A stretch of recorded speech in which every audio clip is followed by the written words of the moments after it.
Moana. The rest of that day went by smoothly and quietly after Edric left for work. As the day went on and I busied myself with taking care of Ella, I eventually forgot about my anxieties about the upcoming picnic. Maybe it would be fun, just like Edric said, and I hoped that Ella could make some friends while she was there. I knew that she felt isolated in this penthouse all by herself, and if one good thing came out of Edric announcing our relationship, it was that Ella would no longer have to be hidden from the public. Ella and I spent the afternoon going about our usual routine. Her piano teacher came to give her a lesson, and after that we spent the remainder of the day reading, drawing, and playing. By dinner time, I was somewhat exhausted, but in a happy way.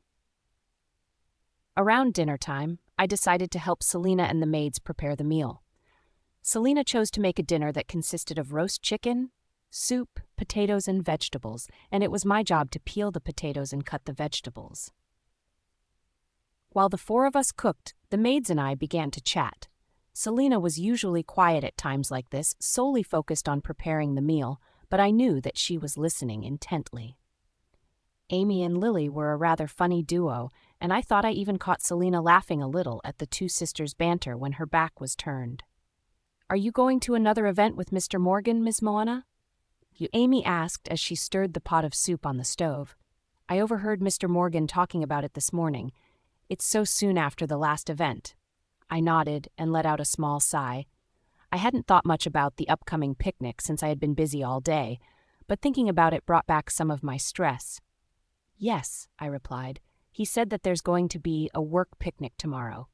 "Oh, that sounds fun," Lily exclaimed. She was sitting over in a chair by the kitchen table, folding linens that had just come out of the wash. "I love picnics. The weather is going to be nice tomorrow, too." Lily was right. The weather was supposed to be nice on Friday morning, but I wasn't particularly excited, and the maids could tell just from the look on my face. "What's wrong?" Amy asked, cocking her head. "You don't look very happy about it." I shrugged and bit my lip for a moment before answering. "I don't know. I think that a lot of the people who go to those sorts of events look down on me. I'm not exactly upper class." Amy and Lily were silent for a moment. Meanwhile, Selena continued to work on the roast chicken. Her back was turned to us, but I saw her head prick up a bit as we talked, and I knew that she was listening intently. No doubt she was thinking of something wise and comforting to say. At first, I wondered if maybe she thought that I was being ridiculous for being so nervous about it, but then I remembered our experience at the werewolf hospital and was reminded of how upset she had gotten when the receptionist wouldn't serve us before the werewolf couple behind us. Selena was a werewolf, but she was still an gamma, which meant that she was from a lower rank. Even dressed in her nice clothes for going out, other werewolves could still smell it on her. Since gammas typically took on service roles, such as the one that Selena was in as a housekeeper, many other werewolves often saw them as inferior. I imagined that it was even worse for werewolves who were lower than gammas. And then below that, there were wolfless werewolves, and below them were humans. Those two were often lumped together. Finally, Lily spoke up again and broke my train of thought. "Well, they shouldn't be looking down on you," she said, sounding somewhat agitated at the thought. "Mr. Morgan is one of the most wealthy and powerful men on the planet, and you're the lady of his house." My eyes widened as Lily said this. I glanced back and forth between Lily, Amy, and Selena in shock, but both of them seemed completely unfazed by the statement. Of course, I had thought that I felt like the lady of the house on occasion here and there, but I had never said it out loud. It was just a fantasy in my mind and nothing more. I couldn't possibly be the lady of the house unless Edric and I were married, and as things stood as of right now, it didn't seem that marriage was likely. "Oh, that's sweet of you to say, but I don't think," I began, but Lily shook her head and shot me a smirk. "There's no denying it," she said. "Aren't you and Mr. Morgan sharing a room together now?" My eyes widened even more. Selena whipped around then and glared at Lily. "Lily," she said in an annoyed tone of voice, "focus on your work and leave Moana alone. It's not polite to bring up personal matters like this." Lily fell silent, but her eyes stayed fixed on me. She had a knowing look in her eyes, and I knew at that moment that it was already common knowledge amongst the servants that Edric and I shared a room together. Of course, it was bound to happen, and neither of us had been as careful recently, but it was still a bit embarrassing. I opened my mouth to say something else, but before I could, I suddenly heard Edric's voice coming from behind me. "We are sharing a room," he said. All three of us, excluding Selena, who was now focused on cooking once more, whipped around to look at Edric. I felt my face get hot and red, but much to my surprise, Edric seemed more nonchalant than ever. In fact, he was simply loosening his tie from around his neck, as he always did when he came home. He seemed perfectly relaxed, as though admitting that we were sharing a room in front of everyone was nothing. It reminded me of how matter-of-factly he admitted the same thing to Ella when she found us in the same room in the mountain estate. And I couldn't help but wonder why exactly he had become so relaxed about it lately. First, he announced our relationship to the media like it was nothing, and now everyone in the house knew about our sleeping arrangement. I wondered if finding out that I was a werewolf had something to do with it. Maybe he did secretly know, after all, that there was a chance that we were mates. In some ways, it made me happy, but I also couldn't deny the fact that there was a tiny shred of myself that felt a bit hurt, that it took Edric finding out that I was a werewolf to be comfortable enough with our situation to tell anyone about it. Beyond that, however, I was just glad now that everything was out in the open. We wouldn't need to sneak around any longer in our own home, and that made me incredibly happy. And the way that Edric's cool, gray eyes landed gently on me after he spoke made my heart skip Moana. The next morning was the day of the picnic. I woke up feeling a bit nauseous, although I was unsure as to whether it was from the nerves of the upcoming event or simple morning sickness. Either way, I felt as though I needed to drag myself out of bed, but Edric was kind and supportive along the way. After eating a quick breakfast, I felt much better and got ready. I put on a comfortable, light sundress and a pair of flat shoes, then pulled my hair back into a bun and put on a very small amount of makeup. I dressed Ella in a pair of overalls and sneakers so she could play with other children. The entire time, she chattered non-stop about how excited she was to meet other children, and it made me smile. Even though I wasn't particularly excited about this event myself, I was happy that Ella would have a chance to meet other kids, and I hoped that she would have plenty of opportunities to make even more friends in the future. After all, it was about time that she finally had a chance to socialize with other kids her age. She couldn't stay cooped up in a big penthouse forever. Once we were all ready, Edric, Ella, and I headed down to the car where the driver was waiting. Soon enough, we were on our way. Ella swung her legs happily in her car seat and asked a million questions about what sort of food, games, and other children would be at the event. And much to my surprise, Edric answered all of her questions quite patiently. It really did feel as though the alpha billionaire had gained a lot of patience with Ella over the past few months. Finally, we arrived at the park where the picnic would be held.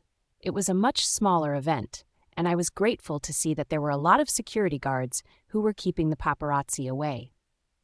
Because of this, the three of us got out of the car and made our way over to the park with no hassle. Ella walked between Edric and I, holding each of our hands.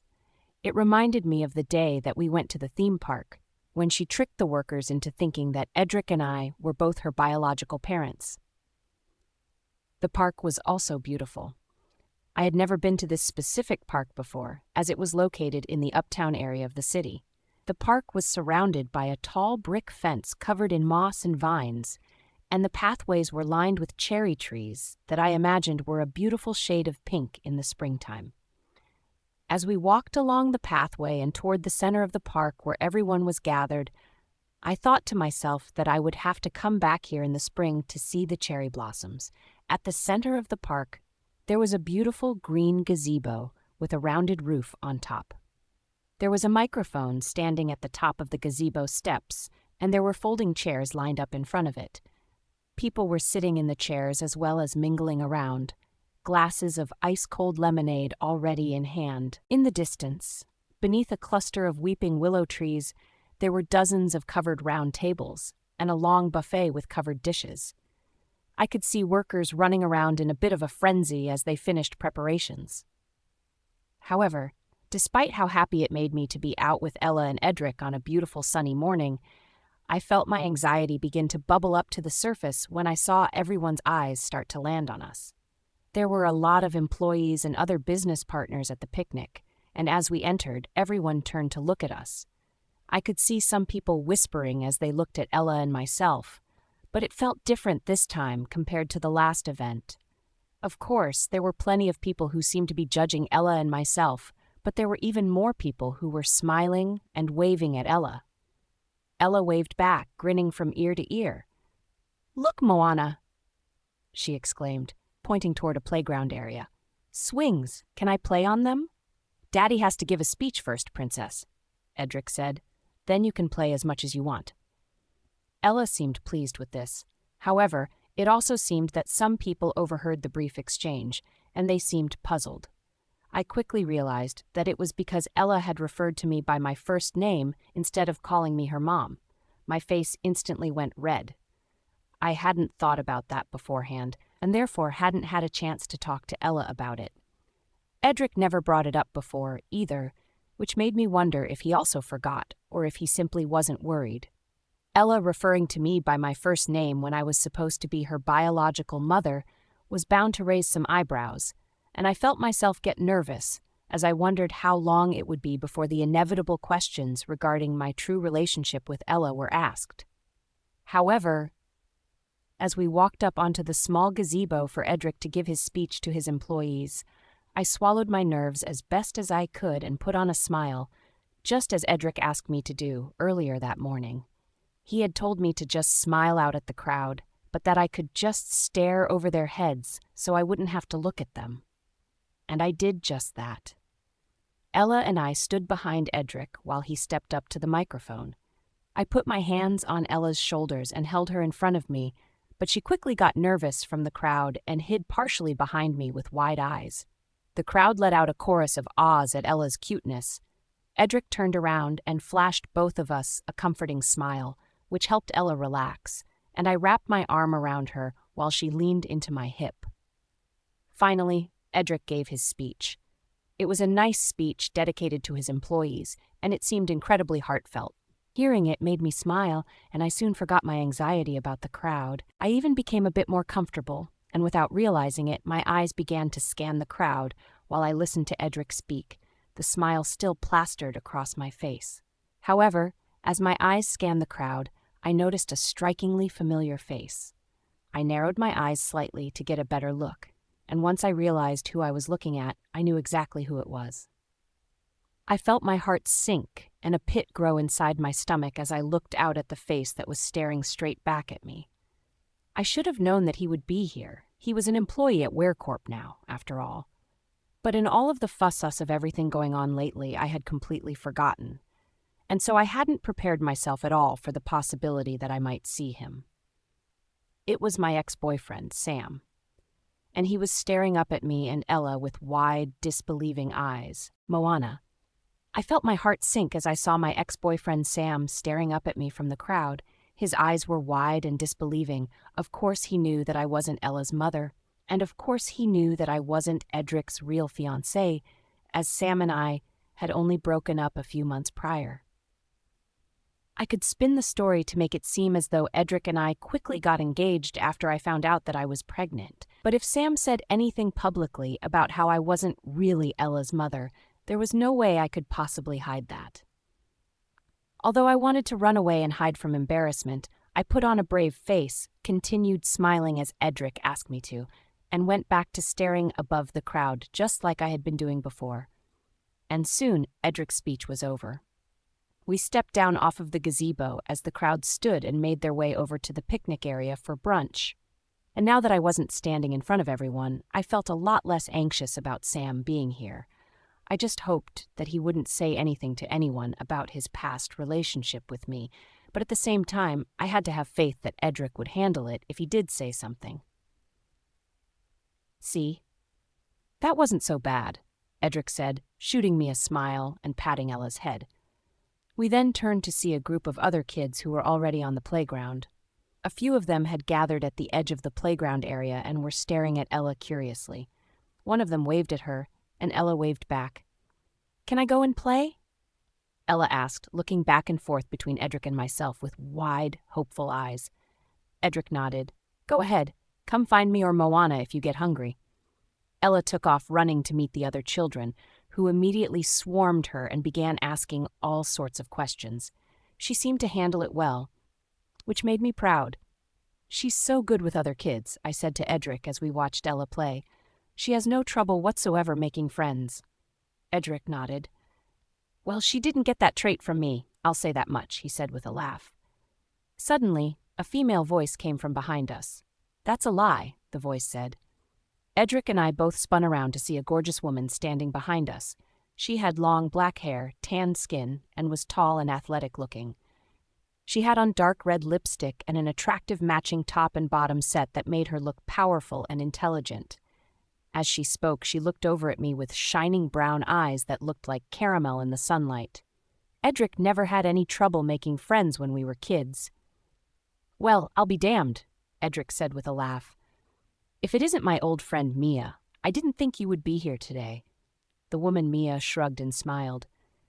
"I got a little homesick. Decided to come home until I get sick of being here and get the itch to travel again." "And how long will that be?" Edric asked. "A week? Maybe less." Mia's smile widened, and then she turned to face me. She held her hand out for a handshake, and when I took it, her hand was warm. "I'm Mia. Edric and I were friends growing up. I manage a few of his overseas branches." Much unlike Kelly, Mia was warm and inviting, and I immediately felt comfortable with her, although she was stunningly gorgeous, which made me a little jealous that she knew Edric so well for so long. "It's nice to meet you," I replied. "I'm Moana, Edric's fiancée." "I heard," Mia interrupted with a warm smile. She then turned to look at Edric and shot him a mischievous look, lowering her voice so no one could overhear. "I'm glad you picked her over Kelly. She's gorgeous." I felt my face go red at Mia's compliment. To hear that such a gorgeous woman also thought that I was pretty was more flattering than any compliment any man had ever given me, and it instantly made my tinge of jealousy melt away. Edric, however, said nothing. It seemed that even the mention of Kelly turned him cold. "Well, it's great seeing you, Mia," he said. "Have a drink and something to eat. I have to speak to one of my business partners about something." And with that, he turned on his heel and headed over to the picnic area, leaving Mia and I alone together. As I followed Edric with my eyes, I could also see that there was a gaggle of the other wives that had formed at one of the tables, and they were all staring over their sunglasses at me like I was a complete outcast. Mia must have seen this, because she turned to look at me and made a disgusted face. "They're all a bunch of bitches," Mia said. My eyes widened, but I couldn't help but laugh at her candidness. They were, in fact, a bunch of bitches. I was liking Mia more and more now. "So," I said, clearing my throat, "you and Edric grew up together?" Mia nodded. "Sort of. We were in the same training program. We kind of fell off after high school, but it happens." I glanced over Mia's shoulder to see Edric talking to one of his business partners with what looked like a mimosa in his hand, then looked back at Mia. "If you don't mind me asking, what was he like as a kid? I've always been curious." "He's not exactly an open book," Mia interrupted. I nodded. "He was a lot different then," she continued. "He was fun. We all had a lot of fun, even Kelly. But, with a father like his, I think the pressure got to him. He went from being a little scamp who liked running around in the woods and turned into a full-grown man whose entire personality revolves around Weircorp. I don't blame him, though. I blame his father. That man's a jackass." I liked Mia's straightforward thinking. She seemed to be the type to always say what was on her mind, and I respected that. "It's not just his father, though," she continued. "Ever since his half-brother, Ethan, came into his life, I could tell that it bothered Edric a lot. I still don't know if it was that he felt like he had competition, or if it was something else." I wanted to tell Mia what Ethan had told me before, that his father's cheating turned Edric cold and made him lose faith in love and the power of the mate bond. But that wasn't my place, and by that point, someone else was waving Mia over anyway. "I should go and mingle a bit, Just for business reasons, Mia said with a smile. It was nice meeting you, Moana. I hope we can be friends. I smiled as I watched Mia go. I hoped we could be friends too. I liked her, and between her and Tyrus, I felt as though I knew a little bit more about the alpha billionaire. But my smile quickly faded when I felt a tap on my shoulder and turned around to see Sam standing behind me with a frown on his face. Moana. As I watched Mia walk away, there was a smile on my face. I liked her. She was so much nicer and warmer than Kelly, and I loved meeting Edric's old friends so that I could get a bit more of an insight on the way that the alpha billionaire used to be as a kid. And it made me happy to hear that he used to be rambunctious and full of life, because I could see those little bits of his personality poking through his hard exterior more and more lately.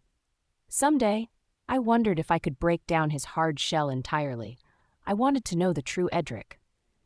But when I felt a tap on my shoulder and turned around to see my ex-boyfriend Sam standing behind me, my smile faded. "Hey, Moana," he said before I could even say anything. He folded his arms across his chest and looked me up and down, his eyes lingering on my belly for a few moments. "Remember me?" Of course I remembered Sam. Lately, I had been so busy with everything going on that I hadn't thought much about what he did to me, but seeing his face made it all come back so fast that it felt as though I had been hit by a train. Just a few months earlier, Sam and I had been dating.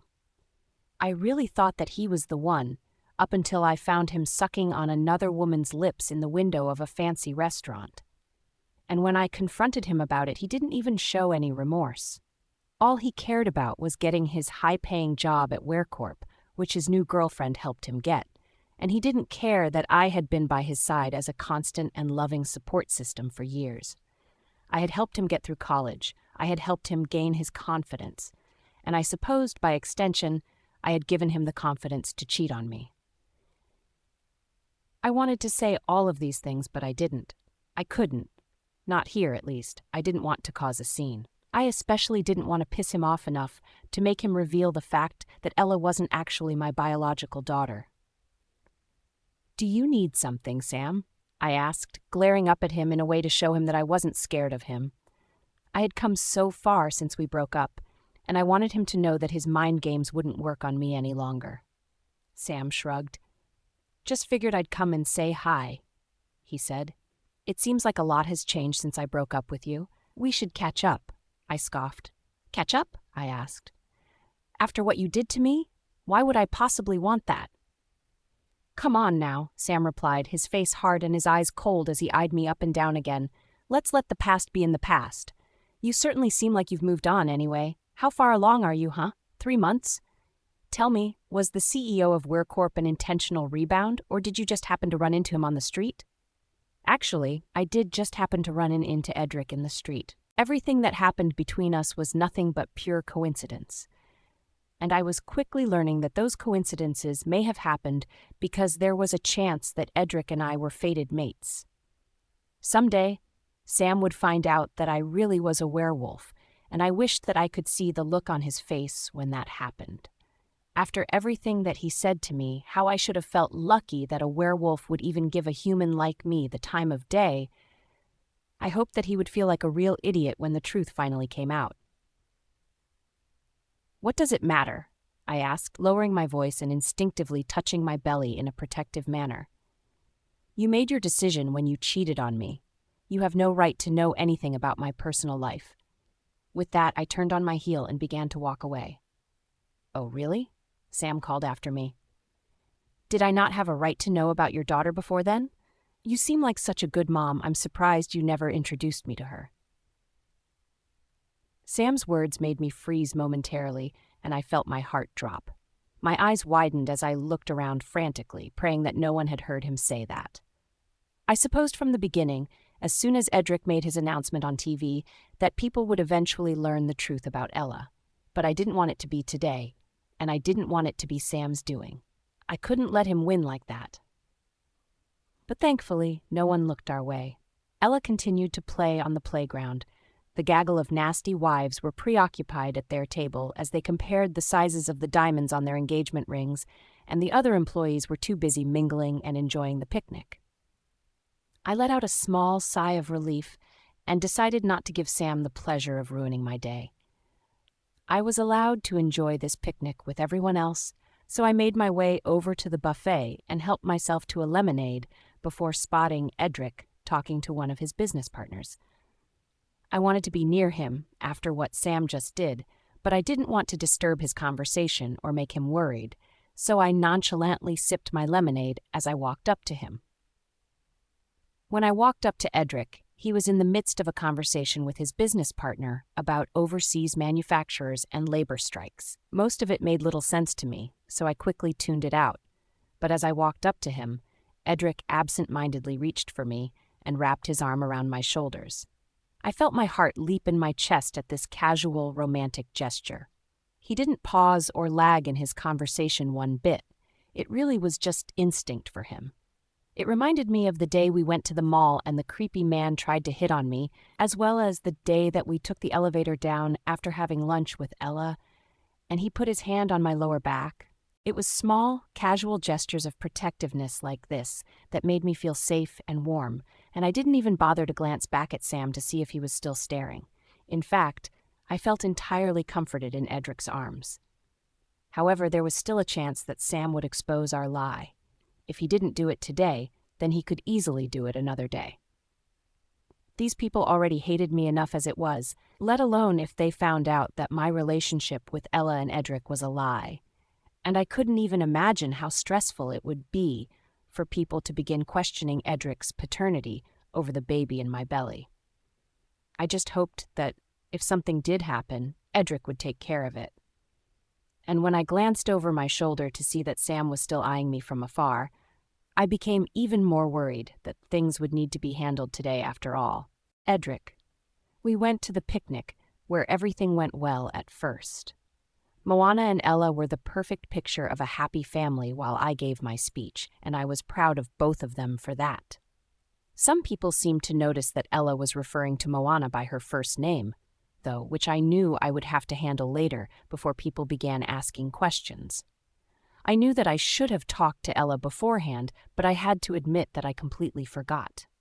But it was nothing that we couldn't handle, even if people did start asking questions.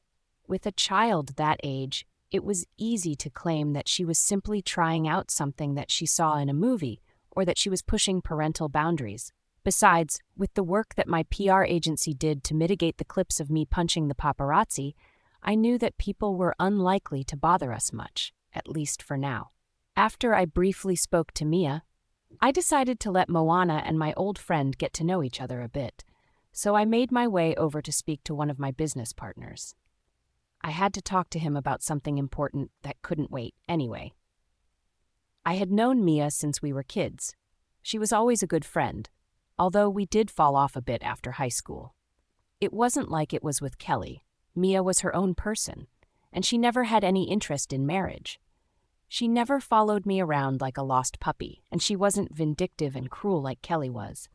Mia was just a good friend who I saw very rarely, and she was an incredible businesswoman. If I ever had to give up control of Ware Corp, I always knew that I would offer her the position of CEO in a heartbeat, and I knew that she would gladly take the role and do incredibly well. Her branches of the company overseas were some of the most successful branches in the world, and she was a fair yet brilliant boss. Either way, I hoped that Mia and Moana could become friends. I knew that Moana needed some allies in this brutal business world, and Mia was a wonderful person. I quickly became engrossed in my conversation with my business partner. We had been having some issues with overseas manufacturers dealing with labor strikes, and it needed to be dealt with. I say we fire the lot of them and hire new people who won't complain so much, my business partner said in a gruff tone of voice. I'll tell ya, these humans, they're never happy with anything. I frowned. We can't just fire thousands of employees and hire all new ones, I replied. Regardless of whether they're humans or werewolves, they still deserve basic decency. The only way to go about this is to listen to their problems and do the best we can to accommodate them. My business partner scoffed. You're already too accommodating, Edric. Give them too much slack, and they'll keep taking and taking and taking. You need to learn to rule with an iron fist. This isn't the dark ages, I replied with a bit of a chuckle. My business partner laughed too, his big round belly jiggling as he did so. The event had only just begun, and his face was already red from too many mimosas. Suddenly, I felt Moana's presence beside me, and as I spoke, without even thinking, I put my arm around her. I felt so at peace with her by my side, and despite the fact that my bigoted business partner kept shooting her dirty looks as though I wouldn't notice, I was happy to have her here. I knew that he and many others thought that she was human, and I couldn't wait for the day when the truth could finally come out. But first, I needed to know if she really was the golden wolf, because she could be in grave danger before her wolf emerged. And I certainly wasn't going to mention anything about her lineage until our baby was safely born. Well, I'll keep you updated, I suppose, my business partner said. Perhaps we can make a deal with them, but if they don't accept our first offer, I say we lay them all off.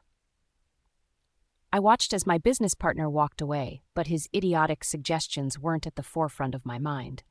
In fact, I was already preoccupied by the fact that Moana kept glancing over her shoulder. I followed her gaze to find that she kept looking at one of my newer employees, a young man whose name I couldn't remember, and she almost looked frightened. "What's wrong?" I asked, feeling myself become worried. "Are you okay?" Moana snapped her head around to look at me and nodded rapidly. She took a sip of her lemonade, but I could see that her hand was shaking a bit as she held the glass, and it made me even more worried. "Yes, I'm fine." I frowned. "Tell the truth," I said. "You look like you saw a ghost." Moana paused for a few moments, biting her lip as she stared down at the ground. I was just about to press her to tell me what was going on again when she finally looked back up at me with watery, worried eyes. "That employee over there is my ex-boyfriend," she said. I glanced over at the employee again. I couldn't deny the fact that a bit of jealousy bubbled up already just from knowing that Moana's ex was here, but I tried not to show it. But it still didn't explain why she seemed so worried. "Did he say something to you?" I asked. Moana slowly nodded. "We broke up on the day I met you, actually. When our baby was conceived, I found him cheating on me with..." She glanced over at him again, then subtly pointed her index finger while she was still holding her glass of lemonade at a tall, blonde woman who was standing with him. "With her. I found them in a restaurant window, and when I confronted them, he threatened me and said some really horrible things instead of showing even a little remorse." Although I couldn't deny the fact that I felt a bit more jealousy bubbling up inside of me as I learned that Moana had only just broken up with her ex on the very day that we met, I was more angry with him that he had done that to her. "But it's not just that," Moana continued before I could say anything. "I'm not upset about it anymore. I hardly even think about it, actually. But I think he might try to reveal the fact that Ella isn't my biological daughter." My eyes widened at this. It made sense. If this guy had been dating Moana only a few months earlier, of course he would know for a fact that Ella wasn't Moana's biological daughter. It would only be a matter of time before he revealed it, and people began to question it. And if people questioned whether Ella was Moana's biological daughter, then they would surely question whether the baby in Moana's belly was even mine. But I had dealt with assholes like this before, and as I took another glance at the little prick with his girlfriend that was clearly way out of his league, I knew that I could handle him too. And I would make him suffer for what he did to Moana. "Don't worry," I said, tightening my grip around Moana's shoulders. "I'll take care of it." Moana's eyes went wide. I don't want to cause a scene," she began, but I cut her off with a wave of my hand and began steering us toward the one person who I knew would excel at a time like this. Moana. I hoped that Edric wasn't too upset with me or jealous. After all, I did just reveal to him that I had conceived our child with him on the very night that my ex-boyfriend and I broke up, which would certainly seem like rebounding. I felt my voice shaking a bit as I told him what happened, but at the same time, it felt better to get things out in the air. And much to my surprise, Edric didn't say anything about the fact that I slept with him on the same night that Sam and I broke up. In fact, he seemed entirely focused on Sam's transgressions. It really made me realize that Edric was on my side above all else, and it made me feel safe with him. I'll take care of it, Edric said. His voice was low and stern, and even though I felt better after telling him everything, I instantly became worried that I was about to cause a scene after all. I don't want to cause a scene, I began, but Edric waved his hand for me to stop. With his arms still wrapped firmly around my shoulders, he steered me away from Sam and in another direction, which took me by surprise. I had thought that he was going to march up to Sam and confront him with me, but he didn't. In fact, he was heading toward someone else entirely. Mia. She was standing by herself when we walked up to her. She was talking on the phone, but when she saw us coming and saw the look on Edric's face, she quickly hung up. "What's up?" she asked, swirling her mimosa around in her glass. "You two look like you just had war flashbacks." "I have a proposition for you," Edric said as he stopped in front of her. "Are you interested?" Mia raised an eyebrow. So did I. In fact, I was utterly confused. What was Edric getting at? That depends on the offer," she said slowly. "What is it?" Edric let out a wry chuckle before glancing over his shoulder at Sam again. He lowered his voice so no one could overhear us, then flashed Mia a mischievous smile. "See that guy over there? The one with the tall blonde?" he asked, nodding his head subtly toward Sam and his new girlfriend. Mia casually glanced over at Sam, looking him up and down, then looked back at Edric and nodded. "Yeah. What about him?" "He's a cheater," he said, "and he just threatened Moana. If you can make him betray his new girlfriend, I'll give you whatever you want." Mia slowly sipped her mimosa, her eyes narrowing as she thought hard about Edric's proposition. Meanwhile, I was still too stunned to talk. This wasn't what I had in mind when I decided to tell Edric about what Sam did to me. I just wanted him to know about the situation so it could be handled in case Sam tried to expose the lie that I was Ella's biological mother. I didn't tell Edric in the hopes that he would get revenge for me. Finally, Mia shrugged. "Sure, I want a new sports car, though, a red one." Edric nodded and folded his arms across his chest. "Whatever you want. If you can expose him for the asshole that he really is, I'll go to the car dealership with you and buy you a dozen cars if you want." Mia chuckled, then knocked back the rest of her mimosa and shoved the empty glass into Edric's hands. "One is enough," she said, patting him on the shoulder with a grin. "But I'll tell you what, if I get this done in 30 minutes, and I will, you two had better invite me to your wedding." I couldn't help but blush. Edric said nothing, but nodded. It seemed that Mia wasn't even aware that our relationship was fake, and I couldn't tell if Edric simply didn't want to tell her the truth right now, or if it was something else.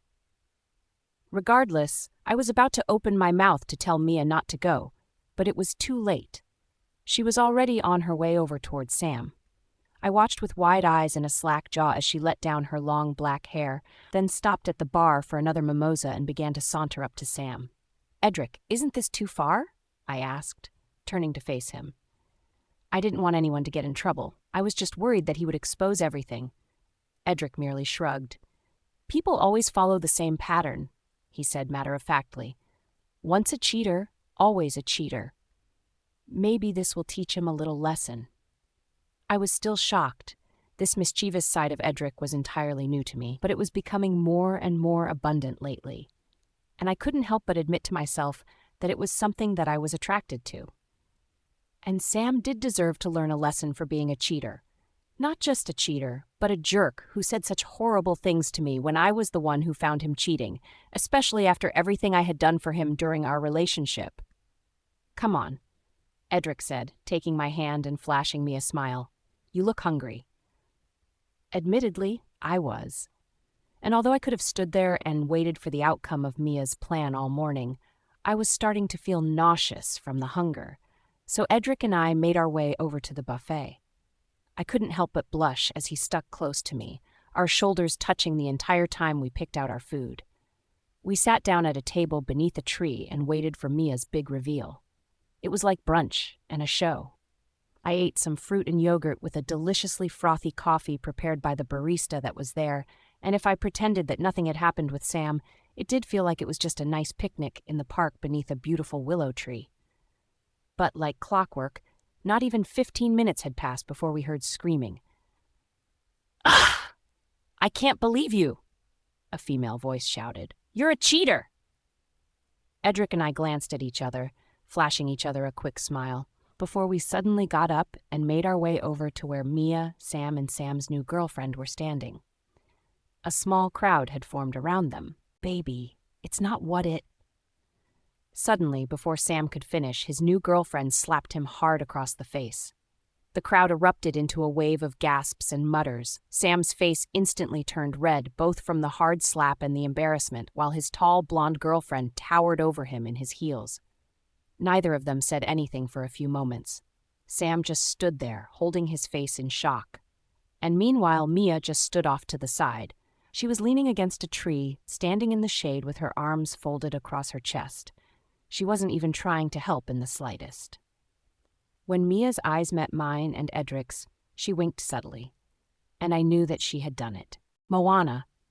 Ugh, I can't believe you, Sam's new girlfriend shouted, causing Edric and I to run over to the scene while a group of other intrigued employees gathered around as well. You're a cheater. Baby, it's not but... Slap. Sam's face went red with a mixture of embarrassment and redness from the hard slap that his girlfriend gave him. A chorus of gasps and confused mutters erupted amongst the people who had gathered around, and meanwhile, Mia only stood leaning against a tree with a subtle smirk on her face. Her eyes finally met mine and Edric's, and she winked. I knew then that she had accomplished what Edric had essentially hired her to do. She had made Sam betray his new girlfriend. I wondered if his new girlfriend even knew that he cheated on me to be with her, or if he just brushed me off as some crazy lady who he didn't even know when I found them in the restaurant that day. Either way, Edric was right. Once a cheater, always a cheater. You know, you wouldn't even have this job if it wasn't for me, his girlfriend Abeda said with a scowl. I can't believe you would pull a stunt like this. We are over. With that, Sam's new girlfriend, well, ex-girlfriend now, turned on her heel and stormed off. Baby, Sam called. He tried to chase after her, but Mia suddenly ran after him like a flash and grabbed him by the collar of his shirt. Hey, what are you? Save it for the judge, Mia said with a smirk. She yanked Sam over by his collar, causing him to struggle the entire way, and presented him to Edric and I like a cat that had just dropped a dead bird on our doorstep. Here you go. Sam's eyes widened as he stood in front of Edric and myself. He began to stutter out a series of apologies for causing a scene, but Edric only stared down at him with narrowed eyes. Everyone return to the picnic, Edric said, addressing the crowd that was still standing around us. Let's not let pretty high school drama ruin your nice afternoon. People in the crowd snickered at the way that Edric referred to it as nothing more than petty high school drama, which caused Sam's face to turn an even deeper shade of red. His eyes shifted back and forth between Edric and I, and Mia continued to stand behind him with her arms folded across her chest in case he decided to try to leave again. I really hadn't expected any of this to work. When Mia said that she could make Sam betray his new girlfriend in less than 30 minutes, I thought that she was either joking or that she was too full of herself. But now, Sam stood here like a little kid who got in trouble in front of Edric, and I had to focus all of my energy on containing my smile. It felt good to see him get a little taste of the humiliation I felt when he berated me outside the restaurant on that busy city street. As the crowd dissipated, Edric only continued to stare down his nose at Sam, who was practically trembling by now. Once we were alone, Edric finally spoke. I don't tolerate cheaters and abusers in my company, Edric said, his voice low and serious and not mischievous at all like before. I have half a mind to fire you on the spot just for disturbing my company picnic, and you should apologize to your colleagues for causing so much of a scene. I'm sorry, sir. Sam blubbered, his eyes fixed on the ground. I had always thought that Sam was pretty tall, but Edric was far taller and towered over him. Edric especially towered over him now as Sam began to shrink into himself, slouching as though he wanted to make himself appear smaller. He looked like a dog that got caught rummaging through the trash. I think you should fire this jerk, Mia said. She wrapped her arm around Sam's shoulders and gave him a light-hearted shake as though, they were old friends, but it was entirely condescending and emasculating. He did threaten your fiancé, after all. Edric nodded. You're right, as usual, Mia, he replied. We'll fill the role with someone better. Sam's eyes widened even further. "No, please," he whined. He then turned to face me and clasped his hands together in front of them, pleading with me. "Please, Moana. I need this job. I have to pay my rent. I need to pay off my expensive car. Please." I couldn't hide my scoff. Of course, Sam would be the type to get a fancy apartment and an expensive car as soon as he got a job at WearCorp, even going so far as to go into debt to appear rich. But at the same time, I knew what it was like to struggle financially. I had come from the lowest caste in our society, not just a human, but an orphan, too.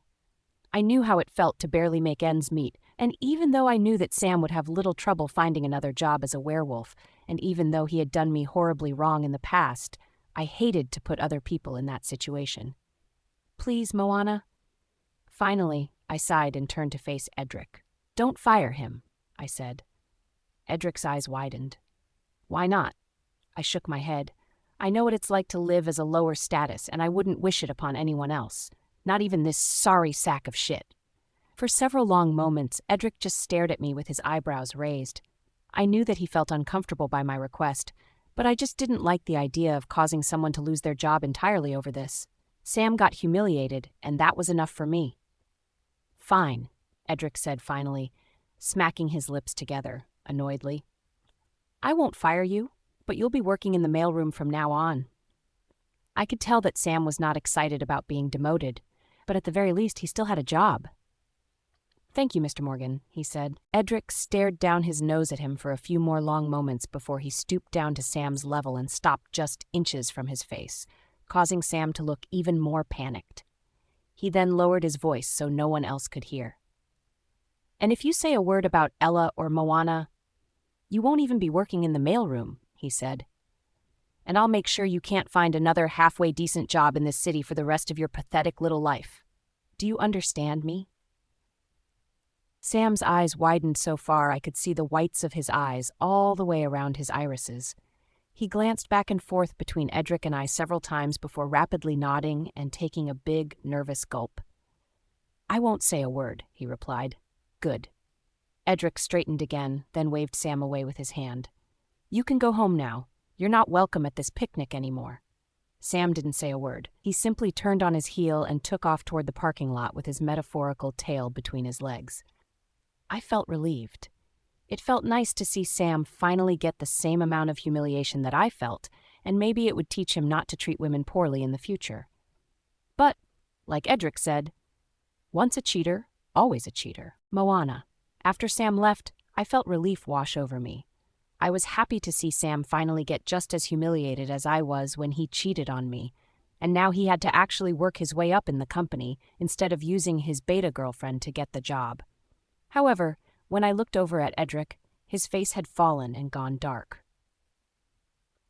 "Thanks, Mia," he said, his voice sounding rather cold compared to how it sounded earlier when he was acting mischievous with his old friend. "I'll get you that car you wanted. Just let me know which day you'd want to go to the dealership." Mia shook her head, the look on her face indicating that she also realized the sudden change in Edric's demeanor. "Don't worry about it," she replied with a wave of her hand. "I can afford my own car if I want it. I was just joking earlier." Edric looked a bit surprised, but he didn't say anything. In fact, without another word, he simply turned around and walked away. I could only watch after him with wide eyes as he disappeared into the crowd of employees, my heart practically pounding out of my chest. What changed so suddenly? He had been so full of life when he was making his little plan with Mia, and now that it was over, he was sullen and quiet. Was it because I didn't want Sam to get fired, or was it something else? "Good old Edric," Mia said with a shrug. "Gotta love when he does that." I turned to face Mia then. Really, thank you," I said. "You really didn't have to do that for me." Maya only smiled. "I'll do anything if it means exposing a cheater and a liar," she said. "But I have to say, I'm surprised that you didn't want to get him fired." I bit my lip for a moment, then shrugged. "I just don't want to inflict too much suffering on others," I replied. "An eye for an eye, you know. He got what he deserved." Edric's childhood friend nodded slowly. I watched as her gaze shifted over toward where Enzo disappeared for a few moments, and I followed her eyes. He was talking to another business partner, already with that same plastic smile on his face. It was as though he put on a mask when he talked to people. I realized then that Mia had asked for a wedding invitation earlier, although Edric didn't say anything at the time, which indicated that Mia didn't know that our relationship was fake. I felt comfortable enough with her to tell her the truth. She was so kind and did something really important for me, and I felt as though she deserved to not be lied to. About the wedding, I said, turning back to face Mia. I don't know if. Mia suddenly cut me off and shook her head with a smile. I know already, she said. I raised my eyebrows. Edric did tell you? Well, not really, she said. I can just tell. I know him too well. But if I'm being honest, I have a feeling. A feeling about what? I asked. Suddenly, Mia shook her head again. I've already said too much, she said, flashing me a warm smile. I'll see you around. With that, Mia left me standing there feeling utterly confused. Later that night, after everything was said and done, I was finally getting ready for bed in Edric's bathroom. The picnic went on for much longer than I expected, but I didn't mind. After everything that happened with Sam, I finally just wound up spending the remainder of the picnic with the children, hearing their laughter and seeing how happy Ella was to be playing with other kids her age made up for everything else. When I walked out of the bathroom, however, I noticed that the balcony doors were open, and Edric was standing outside, which was rare for him. I watched him for a few moments. He was leaning over the railing and looking out at the city. In his white button-down shirt and black trousers, with his dark hair moving in the breeze, he looked incredibly handsome even from behind. I tried to get a good mental image of the scene, because I wanted to sketch it at some point. Finally, I decided to join him. I quietly walked up to him and leaned on the railing beside him. He glanced over at me for the briefest moment before both of us silently stared out at the city without a word. However, Edric's cold demeanor hadn't changed much all day. Even now in this peaceful moment, he seemed sullen. I'm sorry if I upset you by asking not to fire my ex earlier, I said, breaking the silence. Edric didn't answer for a few moments, but I could see him tense up beside me. Finally, after a long time, he spoke. It's not that, he said. Then what is it? He shook his head and stared down at the city street beneath us. Did you really sleep with me on the same day that you two broke up? I felt a lump rise in my throat. I should have known that that was what he was upset about. It only made sense. It's true, I admitted, feeling my heart race in my chest. But I never saw you as a rebound. Then what was it then? He asked, standing up straight and looking over at me with his steely gray eyes. What would you call that night? I swallowed. Maybe I didn't know, or maybe I just wasn't willing to think about it. Either way, nothing would come out, and Edric only nodded and turned away. I watched as he slowly walked back into the room, where he went over to the closet without a word and kicked off his shoes before beginning to unbutton his shirt. What would you call it? I asked from the doorway. It was all the same to you, wasn't it? A one-night stand? Edric froze. I immediately felt a little guilty for what I said. Finally, he just shook his head and finished taking off his shirt before turning to face me. I tried not to look at his bare chest, but it was difficult. It was a one-night stand, he said. A one-night stand during which we just so happened to conceive a child together. Nothing more, nothing less. I didn't know what to say. I thought back to what Mia had said earlier about how she had a feeling about something. What was it? A feeling that we would get married after all? Part of me wanted to ask him, but I knew deep down that I wouldn't get an answer. Even if I could get an answer, the words wouldn't come out anyway. I could only stand there, frozen. Let me release my scent and he'll calm down, Mina suddenly said. No. Edric froze. So did I. My eyes widened as I realized that I had just responded to my wolf out loud, and Edric had heard me. What? He asked. I shook my head. Nothing. Without another word, I walked over to the bed and climbed in. Edric didn't say anything else about my slip-up as he got ready for bed, and the only noise between us after that was the sound of him getting into bed and shutting the lamp off. And in the morning, he was already gone when I woke up. Edric. I couldn't sleep at all that night after the picnic. It was for a variety of reasons. First of all, I was still admittedly upset over what Moana had told me earlier that day. I knew that I shouldn't have been jealous or hurt over it, as Moana was my mate, and what happened between us was only fate striking at just the right time, but it didn't make it hurt any less.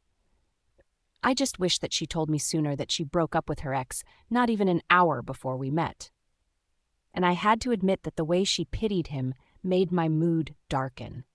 However, that feeling was quickly overshadowed by the way that she suddenly blurted something out. It was only one word: no.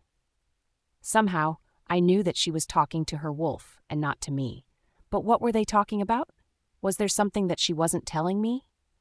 Either way, I knew that it would only be a matter of time before Moana's wolf fully emerged.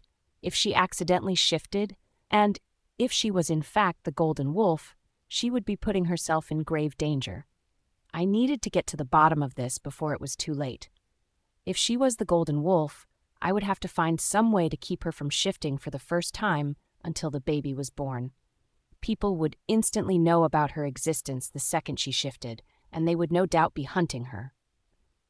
With a baby in her belly, it only made it more dangerous. Not that I wouldn't also be terribly worried about her anyway, even if she wasn't pregnant. That night, I kept tossing and turning. I would fall asleep for a few minutes, only to wake up again from my nerves.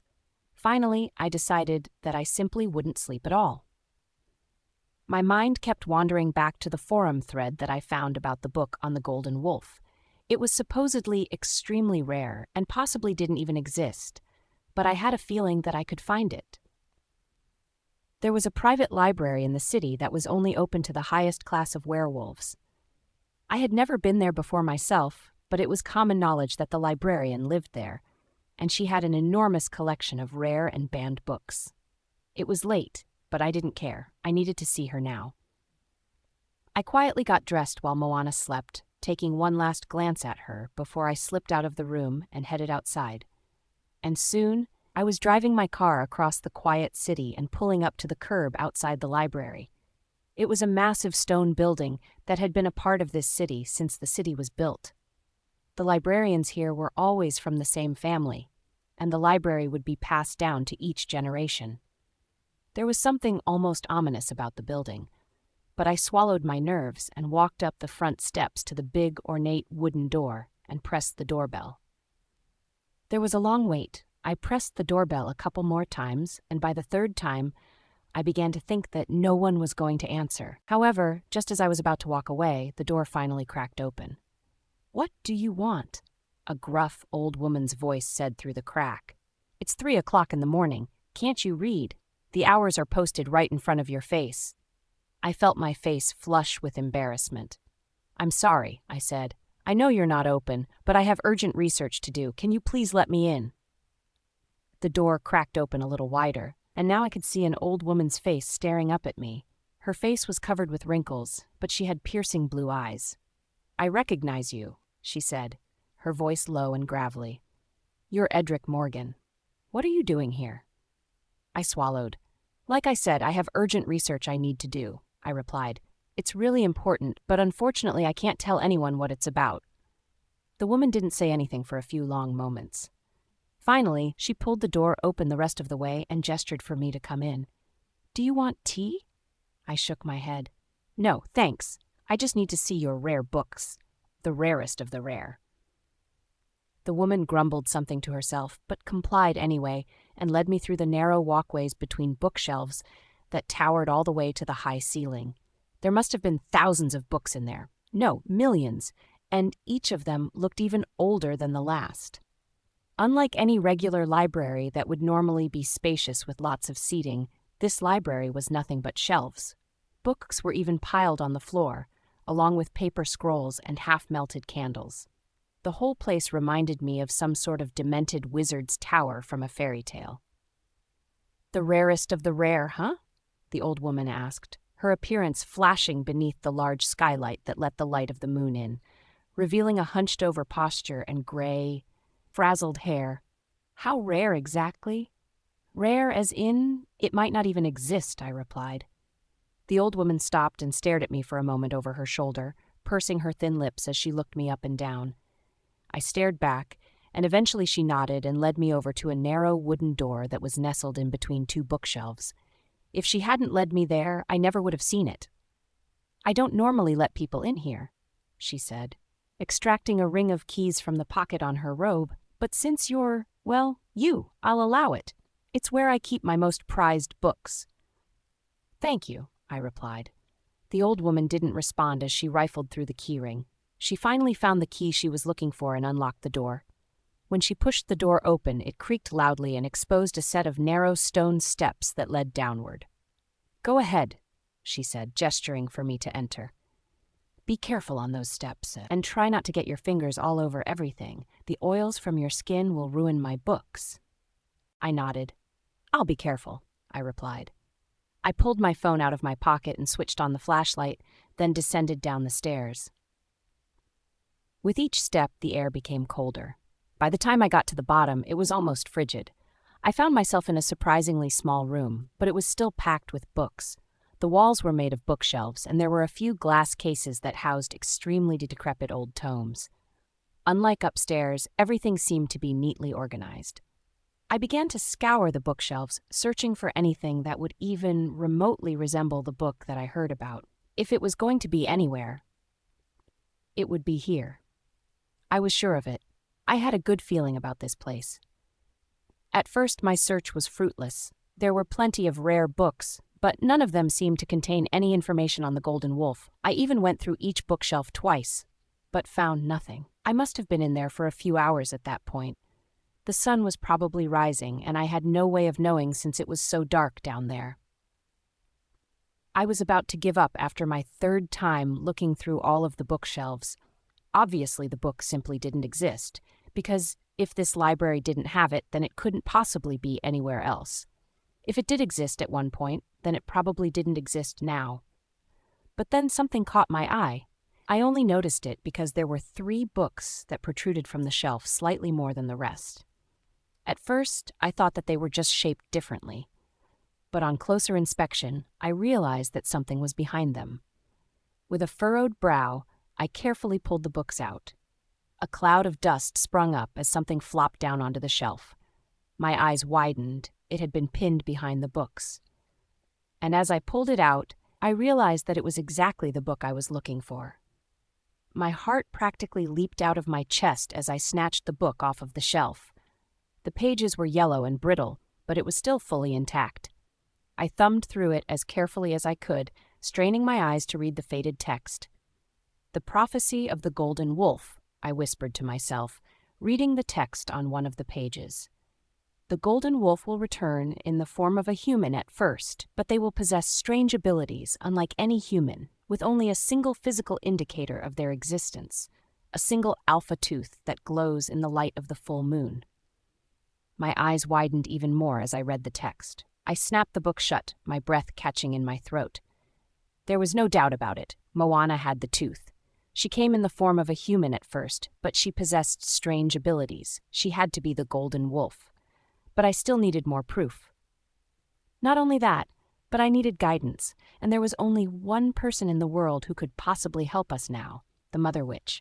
The wisest, oldest, and most powerful of all witches. First, however, I would need a lock of Moana's hair to bring to the Mother Witch, Moana. When I woke up and found that Edric was gone, I was confused. It was still early, and he usually didn't leave for work until a little later. I figured that he just got up early and was having breakfast in the dining room, so I got up and made my way out there to see where he was. However, when I headed out to the dining room, Edric wasn't there. His study door was also open, and he wasn't in there either. Furrowing my brow, I headed into the kitchen next, where Selena was already awake and preparing some coffee. "Good morning," she said. "Coffee?" "Yes, please," I replied as I walked up to the counter island. I then looked around, my brow still furrowed. "Have you seen Edric?" Selena shrugged. "I haven't seen him yet this morning. Was he not in bed?" I shook my head. It was still a bit awkward to hear others, especially Selena, mention the fact that Edric and I slept in the same bed so casually, but I was getting used to it. "He wasn't there," I replied. "I guess he left for work early." Selena and I shared some coffee in the kitchen. As much as I loved Ella, it was nice to have a little bit of quiet time in the mornings before she woke up, and lately I had been spending more time getting to know Selina. I felt as though she was opening up to me more and more the longer I lived here, and I even felt as though I could begin to call her a friend. However, Selina and I weren't sitting there for long before we heard the elevator doors open. "That must be him," she said, standing. "Maybe he just went out for a run early this morning or something." I stood along with Selina and peered out of the kitchen doorway, hoping to see Edric. But it wasn't Edric. It was his father, Michael. My eyes widened. Michael's eyes stared coldly back at me from the foyer, his gaze traveling down to my nightgown. I had my robe open casually in the front, and I quickly darted out of view and tied it shut, feeling my face get hot. "What is it?" Selina asked quietly. "It's Michael." Even the housekeeper's eyes widened when I mentioned that Edric's father had suddenly shown up. She quickly brushed past me and came out into the dining room. "Good morning, Mr. Morgan," she said politely with a small curtsy. "I'm afraid you caught us so early we're still in our dressing gowns. Are you looking for Edric?" "I am, actually," Michael said, his voice cold and gruff. "Where is he?" "Edric stepped out early this morning," Selina replied. "We think he might be at work or running some errands." I stood behind Selina in the hallway, my heart pounding. Michael stared calmly and coldly at me over Selina's shoulder. His steely gray eyes shot daggers at me, and I felt like a deer in headlights. Michael cleared his throat, then abruptly pulled out a chair. As he did, he pulled it out so roughly that it scraped on the wooden floor and made a horrible screeching sound that made both Selina and I flinch, but he didn't even seem to notice or care about making such noise so early in the morning. "I'll wait then," he said. Sitting and crossing his legs over each other, he leaned back in the chair and folded his hands in his lap, then stared down his nose at both of us. "I'll have some tea." "Right away, Mr. Morgan," Selina said. She turned on her heel and scurried into the kitchen.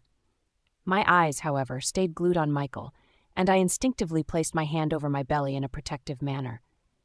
As I did so, Michael's eyes flickered down to my stomach. He almost looked disgusted.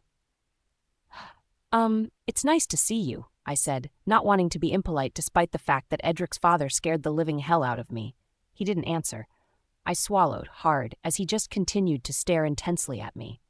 Selina returned to the dining room a few moments later with a tray that contained a pot of tea and a teacup. She set it down in front of Michael and picked up the teapot to pour it, but Michael's hand suddenly shot out and he stopped her from pouring the tea, his eyes still locked on mine. "I'd like my future daughter-in-law to serve the tea," he said gruffly. "Oh." Selina set the teapot down, then looked over at me. Her eyes were just as wide as mine. Both of us knew the sort of subservient position that Michael was trying to put me in, but nonetheless, I nodded and walked up to the table. Selina walked away, returning to the kitchen, although I knew that she was still keeping one eye on me at all times in case Michael tried to do anything. The air was silent and thick with tension as I walked over to Michael. He watched me like a hawk as I poured the tea. I tried to hide the fact that my hands were shaking, but I knew that he noticed anyway. Finally, I poured the tea and went to set the teapot back down. However, before I could, his hand shot out again, not to block me this time like he had with Selina, but instead to grab my wrist. Hard. His grip was so hard, in fact, that it made me wince. "Don't think that you'll be getting anything more out of this fake relationship with my son, you little human whore," he snarled, his voice low enough so that Selina couldn't hear. I could feel my eyes instantly well up with tears, and my face got even more red. My hands started to shake violently, causing the lid on the teapot to vibrate. When Michael finally released his iron grip on me, my wrist burned like someone had scalded it with boiling water. All I could do was calmly set the teapot back down and stiffly walk back to the kitchen, where Selina stared cautiously at me from where Michael couldn't see her.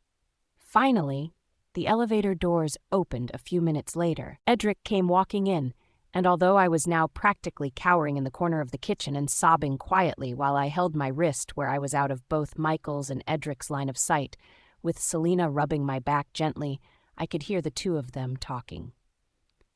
"Let's talk in your office," Michael said, standing. "And this tea is disgusting, by the way. Can't you afford proper tea leaves instead of these silly tea bags?" Or maybe you should consider hiring more competent servants." Edric didn't respond to that comment. I heard them retreat into the study, followed by the study door closing. "Come," Selina said, guiding me over to the kitchen sink now that we were alone. "Let's put your wrist under some cool water." "That bastard!" Selina ran my wrist under the cold water from the tap, which soothed the burning on my wrist where Michael had grabbed me. Thankfully, there was nothing more than a faint red mark. I was more scared than actually hurt. I was just glad that he hadn't hurt my baby in any way. However, Selina and I both heard raised voices coming from Edric's study not even 5 minutes later. The yelling only lasted for a couple of minutes, and the two of us could only stand in the kitchen in shock as we heard the study door swing open. Michael stormed past the kitchen, then disappeared into the foyer, followed by the sound of the elevator opening and closing. Once he was gone, Selina and I finally emerged from the kitchen to see Edric standing in the doorway of his study. I opened my mouth to ask if something was wrong, but before I could, Edric simply gave me a strange look before suddenly slamming the door shut. Edric. When I finally came home from the library, I had intended on going straight to work despite how tired I was. I didn't realize it when I was in that dark basement, but it was well after sunrise by the time I came out, and I knew that Moana would be awake and wondering where I went. I didn't want to alarm her, so I planned on telling her that I had a work emergency, especially since I would have to cut a lock of her hair later to take to the Mother Witch. Right now, I really didn't need her getting suspicious and worried. However, when I walked in the door and saw none other than my father sitting at the dining room table, I knew that my plans would be thrown out the window. My eyes widened as I saw him, and I instantly felt a pit of dread grow in my stomach. He was sipping a cup of tea, and Selina and Moana were nowhere to be found. I instantly became worried. "Edric," he said, standing abruptly from the table without so much as a hello. "Let's talk in your office." All right," I responded. I wanted to ask why he was here, but I knew that he would only get even more surly with me. As I followed him, I caught a glimpse of Moana and Selina in the kitchen, which made me feel more relaxed. But Moana looked like she was crying, and I instantly felt anger bubbling up inside of me as I wondered what my father did to her. He felt the need to make a snide comment about the tea as we walked to my office, but I didn't care. I only cared if he had hurt Moana. As soon as I shut the office door behind us, I gritted my teeth. I was about to snarl at him and ask what he did to Moana, but before I could get a word out, he immediately lit into me and began to berate me. "You had a perfectly good chance to have a public relationship with Kelly?" he growled, pointing his finger at me with his eyebrows knitted together angrily. "But you chose that human instead? And to make matters worse, you create all sorts of bad press. You take off into the countryside, hang up my phone calls, and even use those bloody bodyguards against me. I had to practically fight my way in here, Edric." I sighed and passed a hand over my face. Part of me wanted to firstly correct my father about Moana's status before anything else, and tell him that she wasn't even a human, but I decided against it. I knew it should be her choice when or if she told anyone, and besides, if he found out that she was the Golden Wolf, there would be no telling what he would do to her. My father was not one of the people who wanted the Golden Wolf to return. He had always said that he would kill the Golden Wolf himself if it ever existed. That alone was enough to add even more pressure to this whole ordeal. What would I do if my father eventually found out that Moana was the Golden Wolf and tried to kill her? Even with her full power, my father still wouldn't rest until one of them was dead. Therefore, instead of correcting my father, I decided to keep my mouth shut about the subject and address the other elephant in the room, the issue with Kelly. Why would I want to have any sort of relationship, even a fake one, with someone who willingly paid rogues to attack the mother of my child? Why would I want to be even remotely involved, romantically or not, with a monster who happily put a pregnant woman in the arms of rogues who wanted to kill her? My voice was raising, but I didn't care. If Moana and the others overheard this, then so be it. I wasn't on my father's side anymore, and I didn't care if the world knew. My father opened his mouth to say something else, but I kept going and cut him off once more. That woman put the health of my baby and the mother of my baby in jeopardy, I snarled. I don't want to hear about her anymore. You'll just have to get over the fact that I'm never going to marry Kelly, and you need to stop putting such ridiculous ideas into her head because I suddenly stopped myself. I knew what I was going to say next. I was going to say that I loved Moana, but I couldn't say that, not just to my father, but not even out loud. It was too soon. My father smirked. He knew what I was going to say. You'll rue the day that you decided to lower yourself enough to have sex with a human and put some freak half-breed in her belly, my father growled. My eyes widened. Was that a threat? Before I could even say anything, however, my father turned on his heel and stormed out. All I could do was stand in the doorway of my office as I watched him disappear, followed by the sound of the elevator. Then he was gone. I was still standing there in shock when Moana and Selena stepped out of the kitchen. Moana's eyes were red from crying. I wanted to go to her, but at the same time, my father had made me so angry. And now, I couldn't help but wonder if it was time for me to distance myself from her for her own safety. I stayed in my office for the remainder of the day. Just as I suspected from my first glance at my father sitting at my dining room table, he ruined my day after all. I made sure to tell the security guards not to let anyone in without my prior consent from now on. I couldn't trust anyone after what my father said, not even my mother. That night, I finally emerged from my office long after midnight. My eyelids felt heavy, and I knew I needed to sleep. But there was something else I needed to do, too. I needed to get a lock of Moana's hair to bring to the Mother Witch. As I quietly entered my room to find her asleep and retrieved a pair of scissors from the medicine cabinet, I realized that I didn't know exactly what I would do if the Mother Witch confirmed that Moana was the Golden Wolf.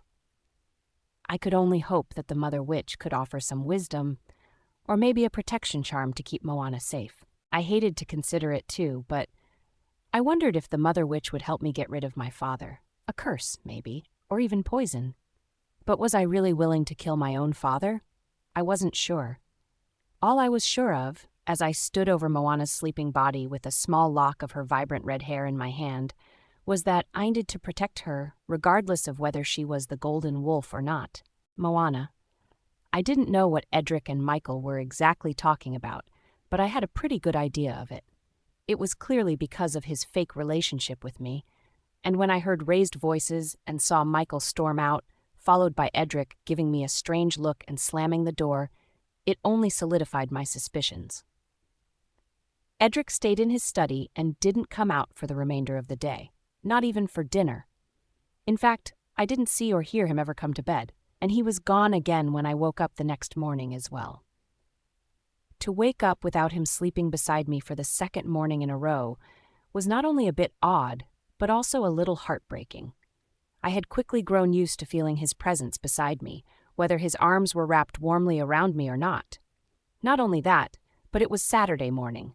He rarely worked on Saturdays, and when he did, it was never this early. But maybe it was just because he needed to do extra work to mitigate the falling stock prices due to our fake relationship. However, I couldn't deny the fact that there was a small part of me that wondered if he simply didn't want to be around me. I hoped that that wasn't the case. Either way, Ella had training this morning and I needed to get her ready. So, swallowing my anxiety, I crawled out of bed and slipped on my robe and slippers. But as I did, something shiny caught my eye. It was a little pair of scissors on Edric's bedside table. I furrowed my brow as I walked over to look at them. Why did Edric leave the bathroom scissors out on his bedside table, of all places?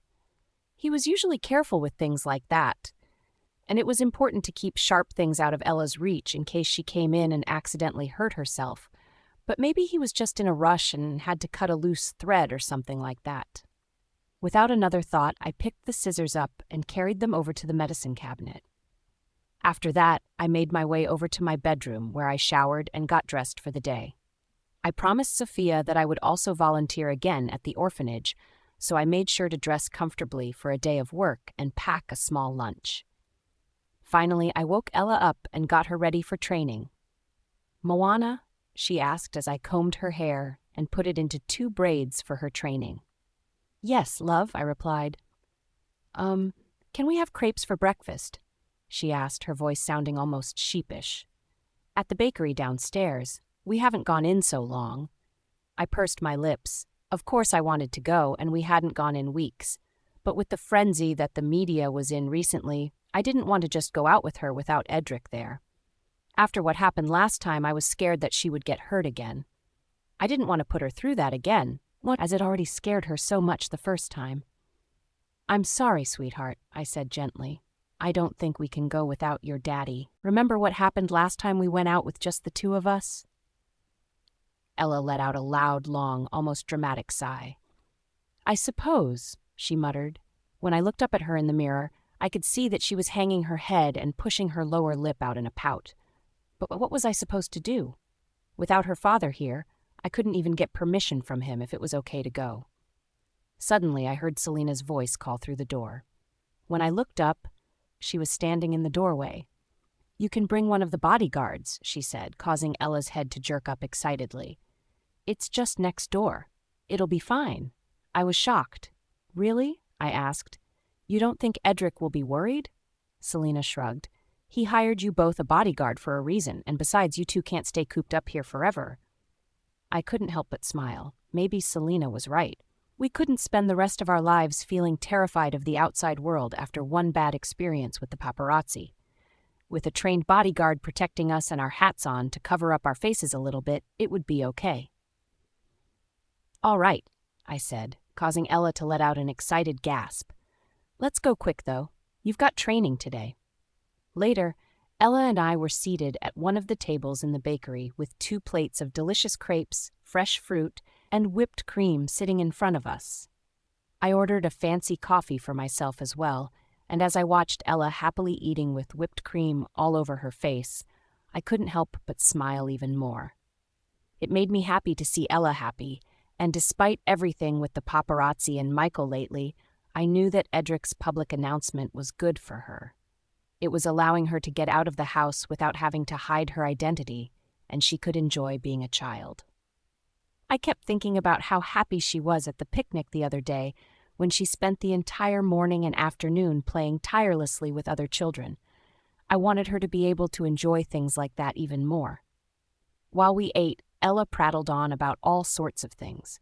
She was excited for training, just as she always was, and asked me to tell the other children at the orphanage that she said hello. She also couldn't stop talking about the picnic as well, which made me laugh. But then, suddenly, she set down her fork and gave me a very serious look. "Moana," she said, sounding almost like a little adult all of a sudden, "I have a question." "Okay," I replied. I set down my coffee and looked at her with the same amount of seriousness, expecting her to ask me something silly, such as whether she could finish my crepe if I wasn't going to eat all of it, or if she could skip training to tag along to the orphanage. But what she said next took me by complete surprise. "Do I always have to call you Moana?" I furrowed my brow at this strange question. "What do you mean, love?" I asked, cocking my head to the side. "That's my name," Ella sighed. "Yes, but—" She paused. She seemed to be puzzling over how to word her thoughts properly, like it was extremely important to her.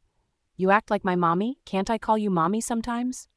My eyes widened at this. It wasn't anything that I had expected her to say, and while I had had moments in the past where I secretly thought that I felt as though Ella and I were a real mother and daughter, I never expected her to ask if she could refer to me as her mother. I stammered, trying to come up with the right response that wouldn't hurt her feelings or give her too much false hope. "Why don't we ask your dad about that later, Let's see what he has to say about it." Ella nodded understandingly. Sometimes she seemed so mature for such a little girl that it took me by complete surprise. "Okay," she said rather calmly. "It's okay if I can't call you mommy. I know that I had a real mommy, and she died, but sometimes I just feel like you're sort of like a mommy to me." I couldn't help but smile. I reached across the table and took Ella's little hand in mine, blinking back the tears that formed in my eyes. "I know, sweetheart," I said gently. "Sometimes I feel that way too." Moana. After Ella and I had our little breakfast date together, we headed out for training. I dropped her off at the training facility before heading over to the orphanage to spend a few hours volunteering and helping Sophia out. Ever since Ella mentioned wanting to refer to me as her mother, my heart couldn't stop fluttering. I felt both anxious and ecstatic at the thought. I had considered this before, but never seriously. I had only ever thought of us occasionally as acting a bit like mother and daughter, but I knew that I could never really replace Ella's biological mother. I wasn't sure if it was really appropriate to even bring the subject up to Edric, as he had never really brought up Ella's biological mother. All I knew was that Ella's biological mother died when Ella was very young, and no one ever really talked about her. There weren't even photographs or anything indicating her existence around the house. Edric's family never mentioned her, and Edric never really gave off the feeling of being a widower. But then again, maybe that had something to do with his fear of commitment. Maybe he didn't talk about her because it was too painful, and part of me always wanted to see if he would be willing to tell me a bit more about her. If Ella really wanted to refer to me as her mother, then I wanted to be able to do it in a way that was respectful of her biological mother. When the driver eventually pulled up to the orphanage, the hot summer sun was climbing higher in the sky. It was supposed to be very hot out today, but thankfully it was one of the last hot days of the summer. With autumn just around the corner, I was excited for the vibrant fall leaves, warm drinks, and the cool air. I loved summer the most out of all 4 of the seasons, but I still got tired of the heat by now, not to mention the fact that the pregnancy was making the heat take more of a toll on me. I was glad that I would be done with this pregnancy by the time the next summer rolled around. I climbed out of the car and headed inside with the bodyguard on my heels. When I got inside, I could hear what sounded like Sophia giving the children a lesson from the classroom upstairs. So I decided to just sit down at the front desk like the last time I was there and take care of all of the secretarial duties. The front office felt a bit stuffy, but after opening the windows and watering the plants, letting some air and sunlight in, it felt comfortable. The orphanage, especially this room, had been so dusty and unkempt for a long time. Thanks to Edric's foundation, it seemed as though the entire orphanage was improving, and Sophia had hired builders with the extra money to fix things such as cracked window panes, creaky doors, and unpainted walls. Now, the orphanage felt much nicer than it ever did, and it made me happy that Edric had taken the time to put together this foundation for the orphanage. However, many of the children still had yet to be adopted. Most werewolves weren't interested in adopting human children, and most humans couldn't afford to take care of extra children. When I grew up here, I only saw a small handful of the other children go to live with families. The rest of us grew up here until we were old enough to move out, so Sophia was really more like our mother than anything. I knew that, even with Edric's foundation, most of the children who were here now would live the same way I did, unless people changed their minds about human children. As I thought about this, I couldn't help but remember the story that Ethan had told me ages ago at his art opening, the story of the Golden Wolf. He had said that the Golden Wolf would supposedly bring humans and werewolves into a new era. I didn't know exactly what that meant, and of course the Golden Wolf was just a fairy tale for children, but I wondered if it would mean that humans and werewolves could live as equals if the Golden Wolf was real. If I was the Golden Wolf, that would be something that I would have wanted to achieve. Unfortunately, though, the Golden Wolf wasn't real, and I wasn't going to get my hopes up that it was. Instead, all I could do was hope for the best and do my best to help Sophia. Maybe between that and the foundation, at least some of these children would eventually go on to live with families. And if not, then at the very least, they would be able to experience a greater quality of life and more opportunities thanks to the foundation. I worked for a while that morning, but the phone didn't ring too often. However, when I opened the appointment book, I was quickly reminded that there was one appointment this morning, and my eyes widened when I saw the name on the page and was reminded of it. Olivia. Surely it was just a coincidence. Olivia was a common enough name, and there was no way that this was the same Olivia who I had overheard Edric arguing with before. However, her appointment was in 5 minutes, and like clockwork, she walked in the door at exactly 10 o'clock. She was beautiful. Not only that, but she looked oddly familiar. In fact, she looked almost exactly like Ella. The face shape, the dirty blonde hair, the button nose, the resemblance was uncanny. She was wearing a pretty yellow sundress and had a wide-brimmed hat in her hand. As she walked in the door, she took off her sunglasses and put them on top of her head, revealing almond-shaped eyes that were a different color from Ella's, as Ella had her father's gray eyes, but they were the same shape. Even just looking at this woman, it was almost like seeing Ella from the future, as an adult. "Hello," she said, flashing me a warm smile as she approached the desk. "I'm Olivia. I'm here for my appointment." My eyes were wide, but I blinked quickly and tried to hide my shock. She couldn't be related to Ella. Ella's mother was dead. Perhaps Olivia could be a different relative, though? A cousin or an aunt, perhaps? Yes, hi," I stammered, trying not to show how confused I felt. Which of the children were you hoping to meet? They're in a lesson right now, but they should be done soon." Olivia's smile widened and she shook her head. "Actually, I didn't come today to meet any of the children," she admitted. I cocked my head in confusion. "Oh, were you looking for a tour? Did you want to meet the headmistress?" Once again, Olivia shook her head.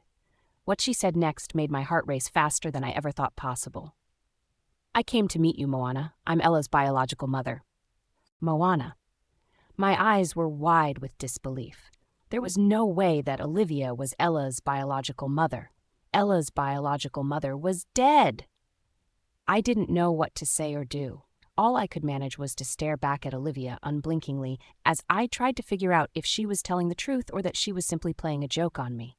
But at the same time, the resemblance was uncanny. She really did look just like an adult version of Ella, aside from the color of her eyes. Everything else was almost exactly the same. Her face shape, her nose, her hair. If no one had ever told me that Ella's biological mother was dead, I would have believed her instantly. Olivia must have immediately noticed the confusion on my face, because she let out a sigh and ran a hand through her dirty blonde hair. "I know it's hard to believe," she said. "I'm not sure what Edric told you about me, but I am Ella's biological mother." "He told me you were dead," I replied, my voice shaking. "Even Ella said that you died when she was a baby." Olivia shook her head and let out another, longer sigh. "I figured as much. Would you be interested in hearing my side of the story?" I didn't know how to respond. Part of me still wondered if this was some kind of practical joke. Was Edric secretly outside, giggling to himself as he pranked me? Or maybe Michael was trying to get under my skin and make me leave Edric? And yet, when I glanced over her shoulder and out the window, I didn't see anyone else. There was only one other car pulled up out front, and I could see from here that it was empty. Even my bodyguard, who was leaning on the hood of the car and letting the sun hit his face while he folded his arms across his chest, seemed completely relaxed. I knew that he wouldn't be acting like that if someone else was there, especially if Michael was there. He would have done something about it immediately. Olivia followed my gaze for a moment, then turned back to face me and smiled again to flash a row of straight, perfect white teeth. "No one sent me, you know," she said with a chuckle. "I decided to come because of everything I've seen on the news." I swallowed, then nodded. If she really was Ella's biological mother and this wasn't some sort of mean-spirited prank, then I did want to hear her side of the story. Of course, I wanted to know why everyone else only ever said that she was dead and never brought her up again after that. And aside from that, I also wanted to know why she and Edric argued on the phone constantly. It hit me then. Edric had said that Olivia called him around this time every year. Ella's birthday was only a couple of months ago. Olivia called him around this time of year because it was around her daughter's birthday. I'd like to hear your side of the story," I finally replied, swallowing the lump in my throat. "I'll get you some tea." Olivia shook her head, causing her dirty blonde hair to fall in her face a bit. When it did, it reminded me of how Ella had looked the very first time I met her, like a little feral child with her hair in her eyes. Olivia quickly tucked her hair back behind her ear, but the resemblance there was unmistakable. "There's no need," she said, waving her hand dismissively. I can only stay for a short while. I nodded, then gestured for her to sit at the chair across from the desk. I hadn't realized it, but when she originally walked in, I jumped up from my seat immediately, and so I sat back down now too. So, he told you I was dead, she said, her voice sounding thoughtful. Did he say anything else? I shook my head. No, no one talks about you. Although I have to admit that I think I might have overheard phone calls between the two of you before. I don't know what else was said, but I heard him say your name. Olivia nodded thoughtfully. Yes, I'll admit I do call a lot around this time of year. Obviously, I want to know how my daughter is doing. I try to send her gifts for her birthday, but I don't think that Edric ever gives them to her. As Olivia spoke, I could see that tears were beginning to form in her eyes. I picked up the box of tissues on the desk and held it out to her, and she took one and dabbed at her eyes with it. Sorry, she whimpered, blinking rapidly to dissipate her tears. I just miss my baby so much. I felt a hard pang in my chest at Olivia's words. The baby inside of me hadn't been born yet, and I still couldn't even imagine being separated from my child. Ella was 8 years old now, and I imagined that it must have been incredibly difficult for Olivia to not see her daughter at all for 8 years. Ella's doing really well if it makes you feel any better, I said gently. She's a smart and sweet little girl. She plays the piano, and she's very well behaved. Olivia smiled through her tears. Good. I'm glad to hear it, she said, then paused for a minute, chewing on her lower lip. I was so worried when he kicked me out. Because of his status, there wasn't even a custody battle. He spun all sorts of lies to make me appear as though I was a bad mother and a drug addict, when that couldn't be further from the truth. Does he still drink heavily? My eyes widened. I had never imagined that Edric would have been the type to do something like that to the mother of his child. He had never mentioned anything about that to me, but I couldn't help but wonder if that was because he planned on doing the same thing to me when my baby was born. He did drink a lot when I met him, I replied somewhat sheepishly. He doesn't really drink much anymore. Good, Olivia replied. Maybe you're a good influence on him. I hope he doesn't continue the pattern with you. But be careful. He's a really good liar. It was how he swindled me. I felt the lump in my throat grow even more. Instinctively, I placed my hand over my belly. Olivia's eyes flickered down to my belly, and she took a deep breath before speaking again. So you are pregnant after all? I nodded. 3 months, I replied. Olivia nodded solemnly. She lowered her gaze to the floor, as though she was thinking deeply, before she looked back up at me. There's something you need to understand about Edric, she said. The way that he views women isn't as innocent as you'd think. He only has one goal in mind, producing the next alpha heir for his company. Women are nothing but reproductive tools for him, and once that baby is out of you, he'll lose all interest in you. My jaw dropped. I didn't know what to say or do. If Olivia was telling the truth, then that could mean my baby would be taken from me someday, and I didn't want that to happen. But before I could say anything, Olivia suddenly stood. I have to go, she said, rifling through her purse. She retrieved a small white business card and handed it to me. It had her name and her phone number on it. It looked as though she worked for a travel agency or something of the sorts. Here's my number. If anything happens, please don't hesitate to call me. I nodded, hesitantly taking the card and slipping it into my pocket. I stood to watch Olivia go, but just as her hand touched the doorknob, she stopped and spoke without looking back at me. Please, don't tell Edric that I talked to you, she said quietly. And take good care of Ella for me. I opened my mouth to respond, but before I could, Olivia swung the door open and scurried out. For a long time, I just stood there in total shock before I finally sank back down into my chair. And even as Sophia and the children came downstairs and swarmed me with love, I could only think about what I was going to do about all of this. Edric. While Moana slept, I secretly snipped off a small lock of her hair and stashed it away in my sock drawer. It was only a small piece, and I made sure to take it from a spot where it wouldn't be noticed easily. Once I stashed it away, I was so exhausted from 2 days of no sleep that I couldn't do anything else except climb into bed and pass out immediately. The next morning, I woke up earlier than Moana. I made sure to quickly get dressed and slip out of the room without waking her up. her lock of hair in a little plastic baggie in my pocket. On second thought, I turned back around and cautiously took the alpha tooth out of its box, hoping that I would be home in time to put it back before she ever noticed it was missing. I didn't need Moana, or anyone else for that matter, asking where I was going. If they found out that I was going to see the Mother Witch, then they would soon discover that I was investigating Moana's lineage when they discovered that I had taken both the alpha tooth and a lock of Moana's hair. Eventually, the truth would come out, but I needed to keep everything secret for now. If Moana really was the golden wolf, then no one could know until she had the baby, not even Moana. I felt bad keeping it from her, but it was the only way to keep her completely safe. If she found out that she was the golden wolf, then she might try to shift too soon and would cause all sorts of people, like my father, to sense her presence and try to hunt her down.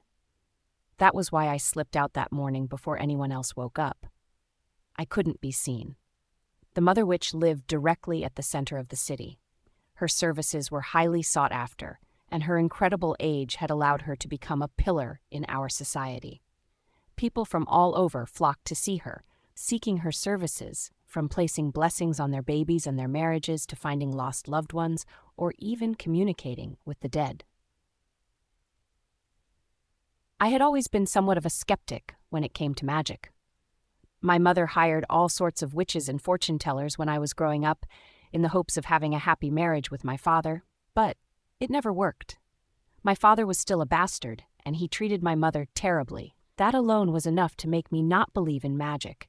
However, there was no denying the Mother Witch's wisdom. She was over 100 years old. If anyone knew about the Golden Wolf, it was her. And right now, I was willing to put aside my skepticism if it meant potentially protecting Moana. I pulled up in front of the Mother Witch's home. Surprisingly, it wasn't as luxurious as people would imagine. It was a simple little house smack dab in the center of the city, with a pagoda roof and a tall fence all around. There was a sign on the gate telling visitors to just walk in, which was also surprising. But I suppose that if she really was as wise and powerful as she claimed, then maybe she didn't need to be afraid of being attacked. Either that, or she assumed that no one would attack her out of the fear that she could easily fight back with her own abilities. When I walked through the gate, I walked up a stone path lined on either side by perfectly manicured hedges and red maple trees, then ascended the steps to the porch. There was a bamboo wind chime on the porch that made a pleasant sound in the breeze, and I could hear the sound of trickling water from the fountains in the yard. It was an incredibly relaxing atmosphere. I raised my fist to knock on the door, but before I could, the door slid open. My eyes widened. An incredibly old woman, her back hunched so much that she was practically bent at a 90-degree angle, stood in front of me. She had white hair that was pulled back into a neat bun at the nape of her neck, and she wore traditional clothes. Despite her frail appearance as she leaned on a cane, she looked up at me with bright, youthful eyes. "Hello, Edric," she said with a smile. "I was expecting you." "You were?" I asked. The Mother Witch simply nodded and pointed at my shoes. I hastily removed them, leaving them on the porch, and then stepped inside when she moved out of the way. The inside of her house was sparse and surprisingly small, but it smelled like patchouli and felt comfortable. At my tall height, however, I had to bend over a bit as I walked in. "I made tea," she said, hobbling over to a small kitchen. "Take a seat." She gestured over to a little table that sat beneath a window. I hesitantly walked over and sat down, and within a few moments she was setting a tray of tea in the middle of the table. I realized that she barely even used her cane to walk, as it swung loosely in her knotted old hand. "Well," she said, sitting down across from me. "You have the tooth, correct?" I nodded. I was still too stunned to speak. How did she know that I was coming? How did she know that I would bring a tooth? Either way, I pulled the tooth out of my pocket, along with the lock of Moana's hair, and set them both down on the table.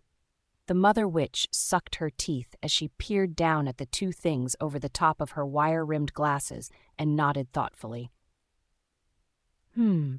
She picked up the tooth first, holding it up to the light, and mumbled something incoherent under her breath. I sipped my tea politely as she then set down the tooth and picked up the lock of hair. She pulled the hair out of the bag and rubbed it between her fingers, then smelled it. Yep. The mother witch nodded matter-of-factly and looked up at me with her bright, vibrant eyes. The golden wolf is alive. My eyes widened. You're sure? I asked. The mother witch nodded again. I'm positive. Has she shifted yet? I shook my head. No, she hasn't. Her wolf is emerging, but slowly. For a few long moments, the mother witch sipped her tea with a thoughtful expression on her face before setting the cup down a little too hard, causing tea to slosh out onto the table, but she didn't seem to care. Bring her to me as soon as you can, she said. I want to teach her how to shift. This world sorely needs the golden wolf. The mother witch looked excited, and as she spoke, she seemed to sit up straighter despite the hunch in her back. But I shook my head. I want to wait, I replied. She's pregnant. I don't think it's safe. The mother witch frowned and stared at me for a long time, but I wouldn't budge. For both Moana's and the baby's safety, I didn't want her to shift until the baby was born. In fact, now that I knew the truth, I wondered if I should send Moana and Ella away to stay in the mountain estate until she had the baby. I would send them with as much security as possible, of course. I wouldn't let anyone come even close to the estate. Finally, the mother witch nodded. All right, she said, sounding a little disappointed, but I hope you know that if she does shift on her own by accident, it'll be even harder on her and the baby. I nodded in response. I know. The mother witch then stood. Without a word, she hobbled over to another room and disappeared for a few moments, leaving me wondering if I should stay where I was or follow her. I heard the sound of glasses clinking around before she finally returned with a vial of something in her hand. She walked over to me and placed it in front of me. It was a small glass vial of a clear liquid. Put a drop of this in her morning tea or coffee, she said. It will prevent her from shifting too early. Will it harm her or her wolf? I asked. What about the baby? They'll all be fine, she replied. It'll just make her wolf a little sleepy so she'll be less likely to emerge fully. Once the baby is born, you can stop giving her the medicine and bring her to me. I nodded and took the vial and the tooth, then thanked the mother witch. After that, I left. The entire way home, I was both excited and terrified. Moana was the golden wolf after all.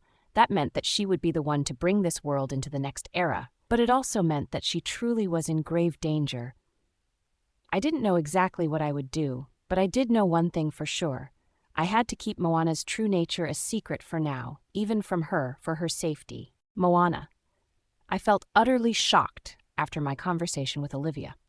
At first, I thought that there was no way that she really was Ella's biological mother, because Ella's biological mother was supposed to be dead. But the resemblance was uncanny, and she even knew things that no one else knew, such as Edric's drinking problem. And the way that she cried when she talked about Ella, it was too real. She didn't seem to be faking it, and if she was, then she was a hell of a good actress.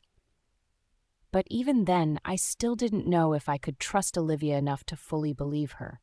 There was always a possibility that she was lying and wasn't Ella's biological mother, but was instead somehow related to Michael or Kelly. That would explain why she knew so much about Edric and Ella, and why she called Edric so much late at night. Maybe Michael or someone else wanted her to bother Edric and lie to me to get me to leave. I had no way of knowing at this point. Either way, as I took Ella home that day after training, I decided to just pretend for a moment that Olivia was telling the truth. If I assumed that Olivia really was Ella's biological mother, then that meant that this entire situation was potentially more sinister than I originally thought.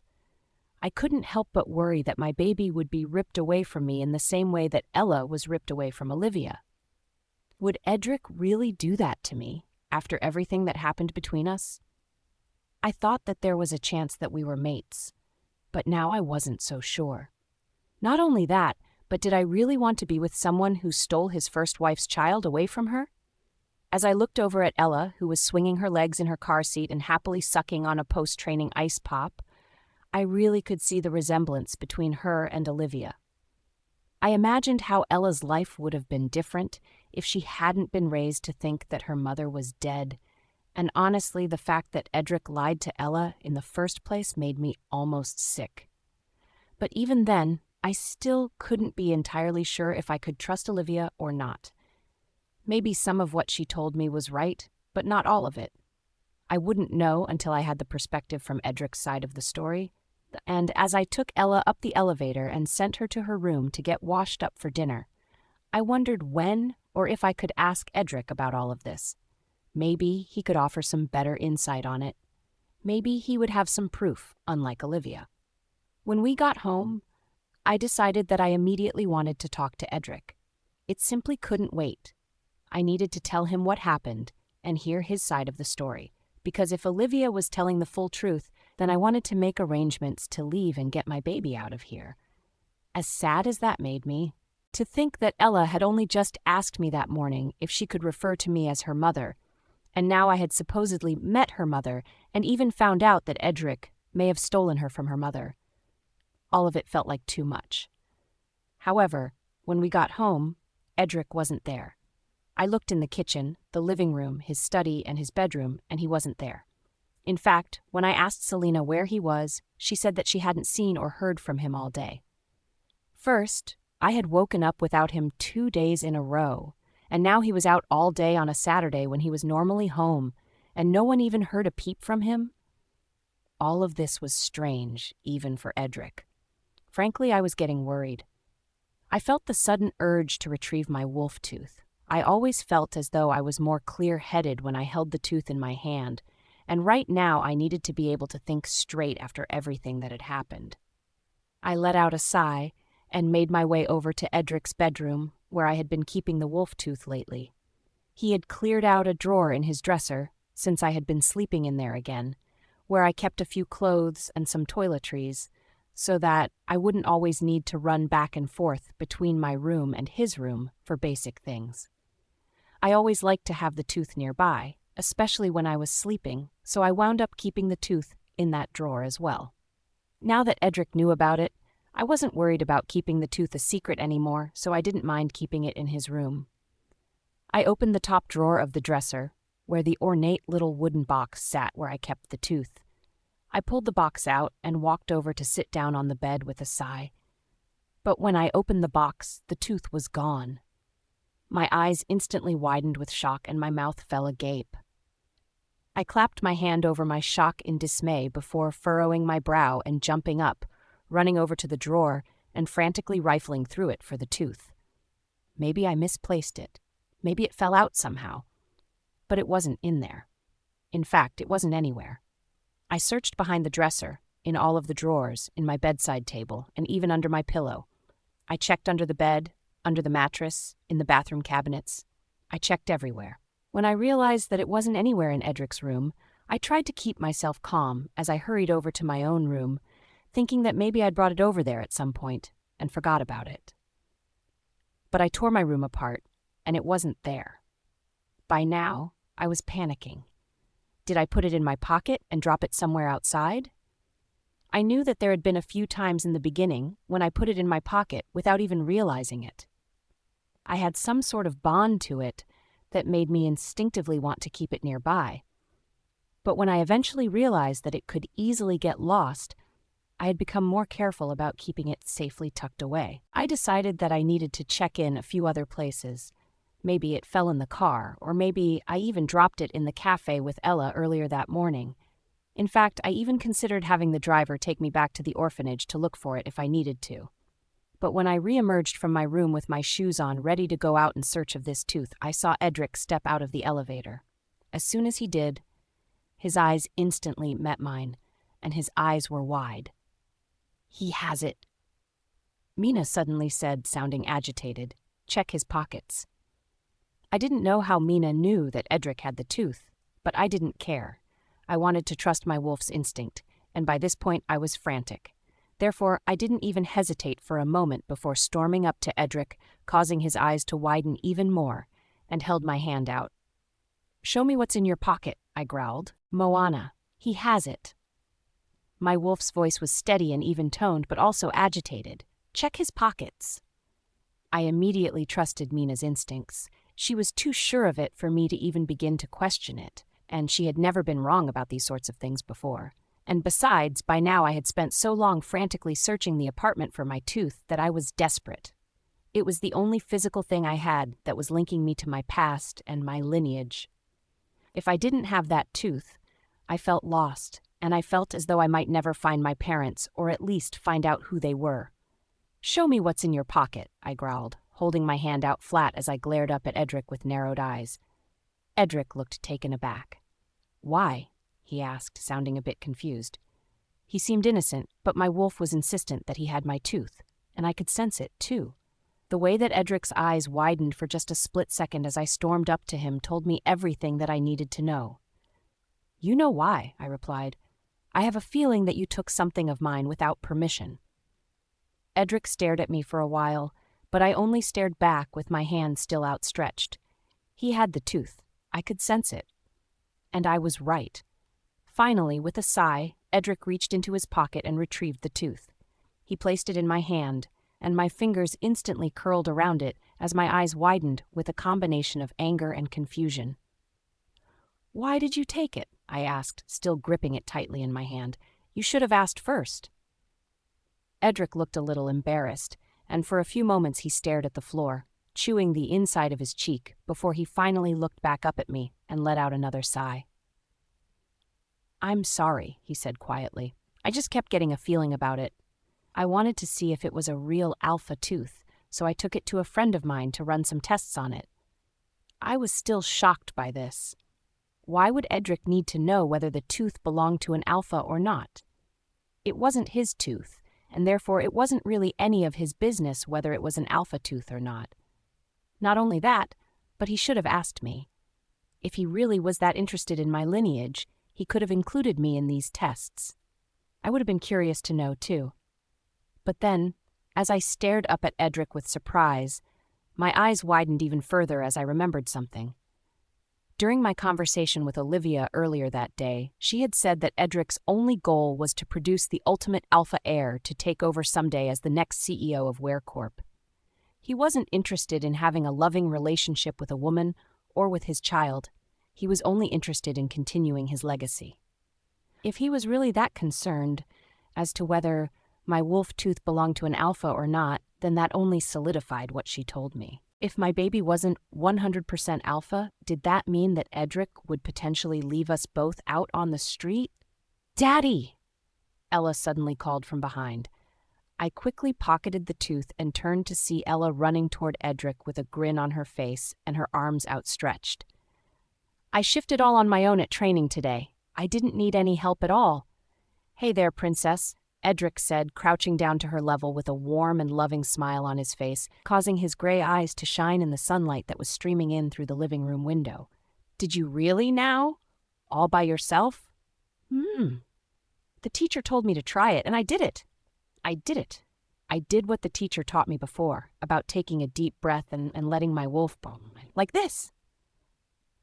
Ella suddenly took a big, deep breath and squeezed her eyes shut, and as she did, her ears began to grow more pointed and her fingernails began to extend, the first signs of her shifting. Edric and I both gasped as she started to shift, and I took a few steps backwards and clamped my hand over my heart.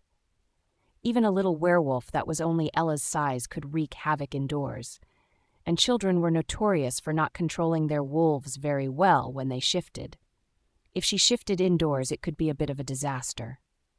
"No shifting in the house, Ella," Edric suddenly said, scooping her up off of the ground and tossing her in the air playfully, causing her to open her eyes and giggle before she shifted.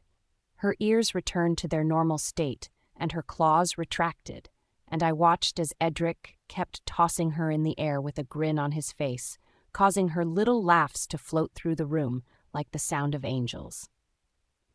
As I watched this, I found myself almost forgetting all about the incident with the tooth. Seeing Edric like this only made me think that there was no way that Olivia was right.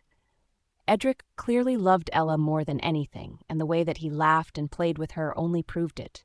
He was now zooming around the room with her on his back, both of their arms outstretched as he made airplane noises, and I couldn't help but laugh along with Ella. Seeing Edric's kind-hearted nature toward Ella made me realize that maybe I shouldn't have been so quick to trust Olivia. I still didn't know for sure if she was Ella's biological mother. For all I knew, she was just an actress sent by Michael or Kelly to throw me off and make me paranoid around Edric. Both of them clearly wanted me to stay away from Edric so badly that I wouldn't have put it past them at this point to work together to do something like that, and it would have been too easy for them to get inside my head and make me hate Edric. After that, I realized that maybe I overreacted a bit with Edric. When he finally set Ella down and sent her off to help Selena and the maids set the table for dinner, he slowly turned back to face me with an apologetic and almost sheepish look in his eyes that told me that maybe his intentions were more curious than sinister. "I really am sorry," he said quietly, sticking his hands in his pockets. The sunlight shined in through the open window as the sun slowly sank below the horizon, causing a halo of light to beam around him. He looked so handsome in this light that, even after how upset I had been earlier, I wished that I could kiss him. I quickly averted my gaze as I felt my face flush from looking at him and shrugged. "Just ask me before you do things like that," I replied softly.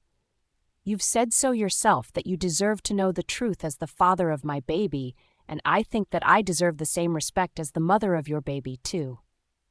Edric nodded, and when I met his gaze, his eyes were soft and full of regret. "I won't do something like that again," he said. "I promise." "Edric." As soon as I saw the hurt expression on Moana's face, I knew that I messed up by taking her tooth. Obviously, I still couldn't tell her about the golden wolf, but I realized that maybe I should have asked if I could take her tooth ahead of time. I could have simply told her that I wanted to take it to have some tests done, or anything to not make her panic. She clearly had been frantically searching for the tooth when I came home, and I instantly felt like a jerk for making her feel that way. Even though Moana said that it was okay, and simply told me not to do that again, she was distant for the next couple of days. I noticed that she was being much more quiet than usual, and whenever she came to bed at night, she would simply lay down and turn away from me. Maybe a combination of taking the tooth, getting upset with her over what happened with her ex-boyfriend, and not being there when she woke up for 2 days in a row made her feel upset. So I decided to make it up to her. One morning, Moana was busy giving Ella a bath when I found Selena in the kitchen preparing breakfast. "Selena," I said, walking into the kitchen and pouring myself a cup of coffee, "can you help me with something?" The housekeeper looked up from the fruit salad she was mixing and furrowed her brow. "What is it?" I chewed my lip for a moment. It was a bit embarrassing to admit that I needed to find a nice way to make things up to Moana, but it had to be done. "I think I really hurt Moana's feelings lately," I said. "I want to make it up to her, but I don't know how. Has she mentioned anything to you?" Selena stared at me for a moment, then shrugged and returned to stirring the bowl of fruit salad. "She doesn't complain much," she replied, "but she has been a little cooped up since the media attention started. On Saturday, Ella begged her to go out for breakfast. I think they're both feeling a little stir-crazy." I nodded slowly, considering what Selena had said. Maybe I needed to find something that Moana, Ella, and I could do as a family. Summer would be ending soon, and it wouldn't be long after that before winter came and we would be spending a lot more time inside. Maybe it would be nice to do something outside in the fresh air. As I sat down and began to drink my morning coffee, I opened the newspaper and started to read it front to back, just as I always did every morning. I rarely paid any attention to the advertisements, however. At least that was until something suddenly caught my eye as I was reading. It was an advertisement for an outdoor art class. It was called plein air painting, which meant that students would be painting landscape scenes out in the fresh air. And it was family-friendly. I remembered that Moana had brought her plein air easel to paint at the mountain estate, but that she had never been able to get any painting done due to the fact that we had to leave so suddenly. Moana loved drawing and painting, and I knew that going to a class to paint outside with Ella would make her happy. I also thought back to the day that we painted at the orphanage. Even though Moana's lesson that day was geared toward children, I had still had a lot of fun that day. It made me want to try painting some more, and so I decided to cut the newspaper advertisement out and slip it into my pocket just before Moana and Ella came out for breakfast. "Daddy," Ella said as she sat down at the table, "do you have to work today?" I nodded. "I do, Princess." "Why?" Ella let out an exasperated, almost theatrical sigh.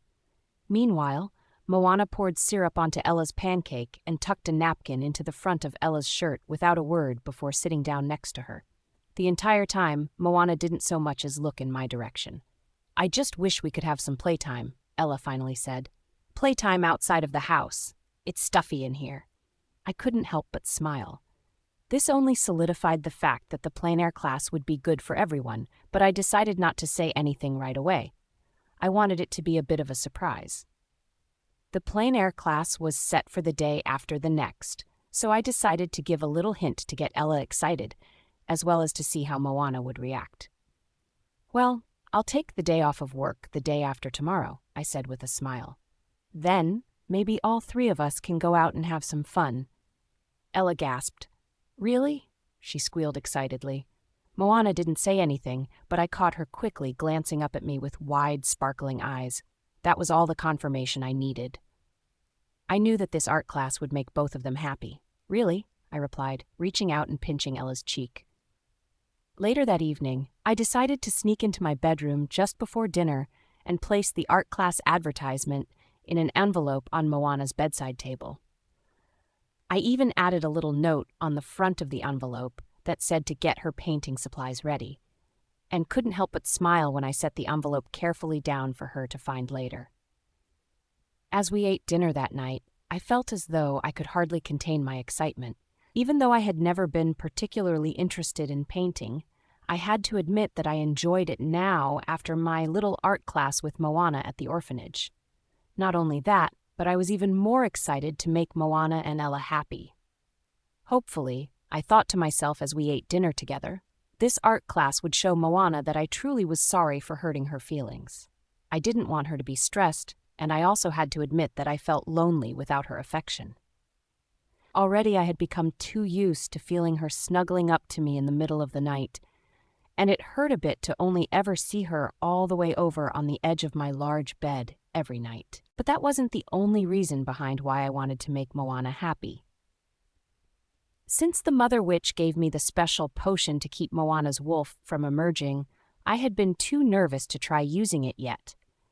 I was worried that it would not only be potentially dangerous for Moana and the baby, but also that she would be too suspicious of me after the way that I had disappeared so much for 2 days, as well as the fact that I stole her tooth that day. Hopefully, this painting class would help Moana relax enough for me to start putting the drops in her morning coffee, just as the Mother Witch said. After all, I did need to make sure that her wolf wouldn't emerge for her own safety. Moana. After my conversation with Olivia, as well as finding out that Edric took the wolf tooth without my permission, I was a little distant for a couple of days. I just didn't know how to feel about everything, and I needed some time to think. I still found it hard to believe that Edric was really the type to use women as reproductive tools. I also found it strange that he would have told Ella that her mother was dead for no reason, which was why I couldn't stop wondering if Olivia really was just lying to me. At this point, I didn't know who to trust. All I knew was that I needed to make sure that my baby would be safe. Edric must have noticed that I was acting distant. When he mentioned doing something outside with Ella and I at one point at breakfast on Monday morning, I glanced up to see that he was looking at me. His gaze was still apologetic, just as it had been on the day that he took the wolf tooth. Maybe he really did feel bad for what he did. However, I didn't think that he would actually want to do anything with me and Ella. I thought that he was just saying things to make Ella happy in the moment, and that he still planned on working all week in the hopes that she would forget anyway. Ella had been complaining a lot about feeling cooped up, but I still wasn't sure if it was safe for us to go out together. The bakery on Saturday was just a little treat because it was right next to the penthouse, but I didn't feel safe going any further than that without Edric around. That was why I was shocked when I went to bed that night and found an envelope on my bedside table. Edric was in the shower when I found it. I scrunched together my eyebrows confusedly as I picked it up. He had written something on the front of the envelope. "Make sure to get your painting supplies ready for a fun day outside. Edric." When I opened the envelope, a small gasp escaped my mouth. Edric had clipped an advertisement for a family-friendly plein-air painting class for the day after the next. Although I couldn't be entirely sure if this was what he was referring to earlier that morning when he mentioned going outside to do something together, I had a pretty good idea that this was what he meant. Edric came out of the bathroom a few moments later. I jerked my head up as he entered, my eyes wide with excitement. He instantly smiled. "You want to go?" he asked. I nodded vigorously, feeling excited like a little kid again. I loved plein-air painting. I had planned on doing it at the mountain estate and was devastated when we had to leave suddenly after the wolf attack and I couldn't do it. And now I could not only enjoy an entire plein-air class, but Ella could come as well. "Are you coming too?" I asked. I hoped that he would. After all, we had fun that day at the orphanage when he joined in on my painting lesson. He had mentioned that he wanted to learn more about painting too. Much to my pleasure, Edric nodded and flashed me a smile. "Of course," he said casually as he dried his damp hair with his towel. He was wearing only his pajama pants and no shirt. By now, I had become a bit more used to seeing his chiseled upper body without anything covering it. "I wanted all three of us to go. His voice faltered. I knew what he was going to say, like a family. But in typical alpha billionaire fashion, of course he couldn't bring himself to say those words. I didn't care at the moment, though. I was just excited to be going to the class, and it made me almost forget about how upset I had been over the past couple of days. Honestly, I was just happy that Edric seemed to be okay with taking part in my interests. It was something that Sam never did. In fact, I had never had a boyfriend who would even look at my art, let alone make art with me. Not that Edric was my boyfriend, technically, but it made me wonder something. Edric had to have some other interests. I never saw him doing much other than occasionally reading.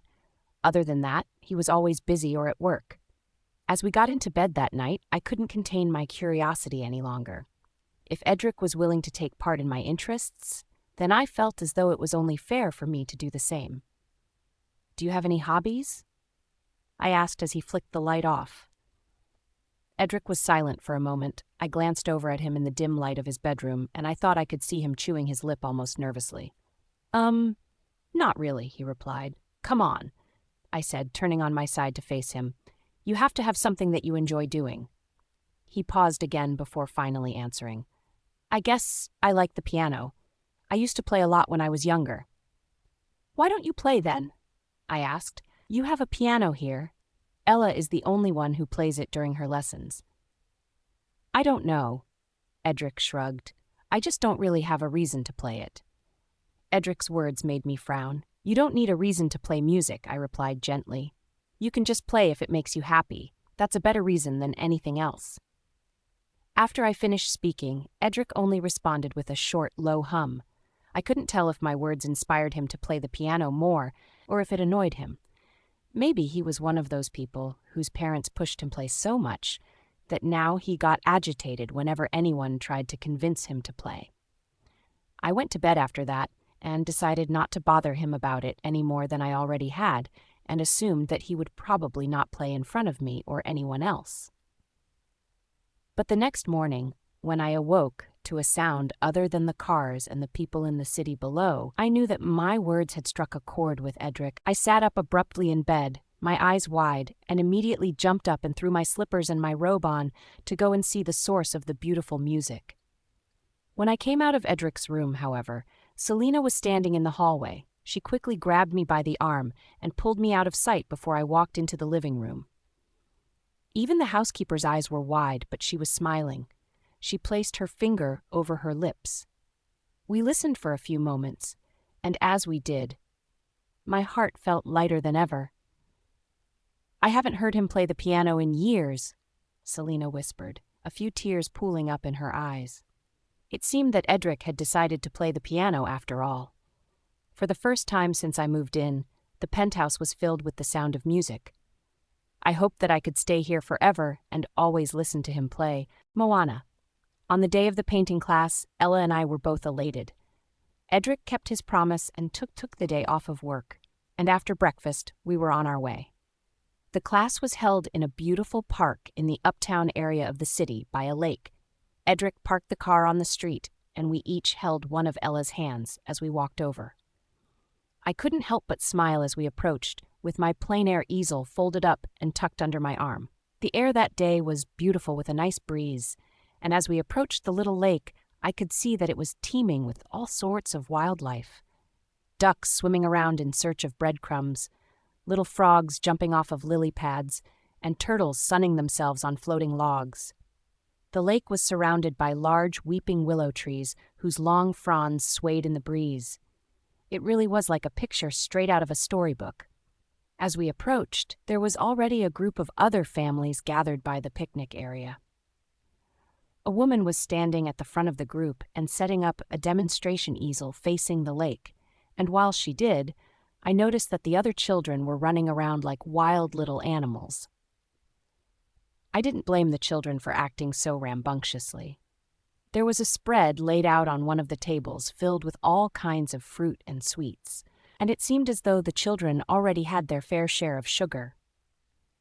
Even Ella, who normally would have been excited to play with other kids, halted in her tracks and looked up at Edric and me with an apprehensive look on her little face. Even she was a bit taken aback by the sheer amount of energy surrounding the place. It seemed like some of the parents were genuinely trying to wrangle their children, but some other parents also seemed to be ignoring their kids as though this was more of a romantic date for them to go on while their kids could run amok around the lake. "Hello," the teacher called, waving at us excitedly as we walked up to join the group. She looked down at my easel, and her smile widened. "It looks like you brought your own supplies. Are you a painter?" I felt myself blush as the other attendees turned to look at me. A couple of werewolf women gave me snide looks. I could only imagine what they were thinking about a family of a wealthy and famous CEO with his supposedly human fiancée, their half-breed daughter, and the half-breed baby growing in her belly. With our security guard standing a little ways away, and the fact that our faces had been plastered all over the news recently, I knew that the other couples recognized us. The teacher, however, thankfully treated us just like everyone else with kindness and warmth. I shrugged in response to the teacher's question. "I wouldn't consider myself much of an artist, but I do draw and paint sometimes," I said, wanting to be humble. "That's a lie," Ella suddenly chimed in. "She's really good at art. She even teaches me how to make art sometimes." The teacher grinned. "Is that so?" she said. "Well, maybe if I get tired today, I'll let your mommy step in to teach the class."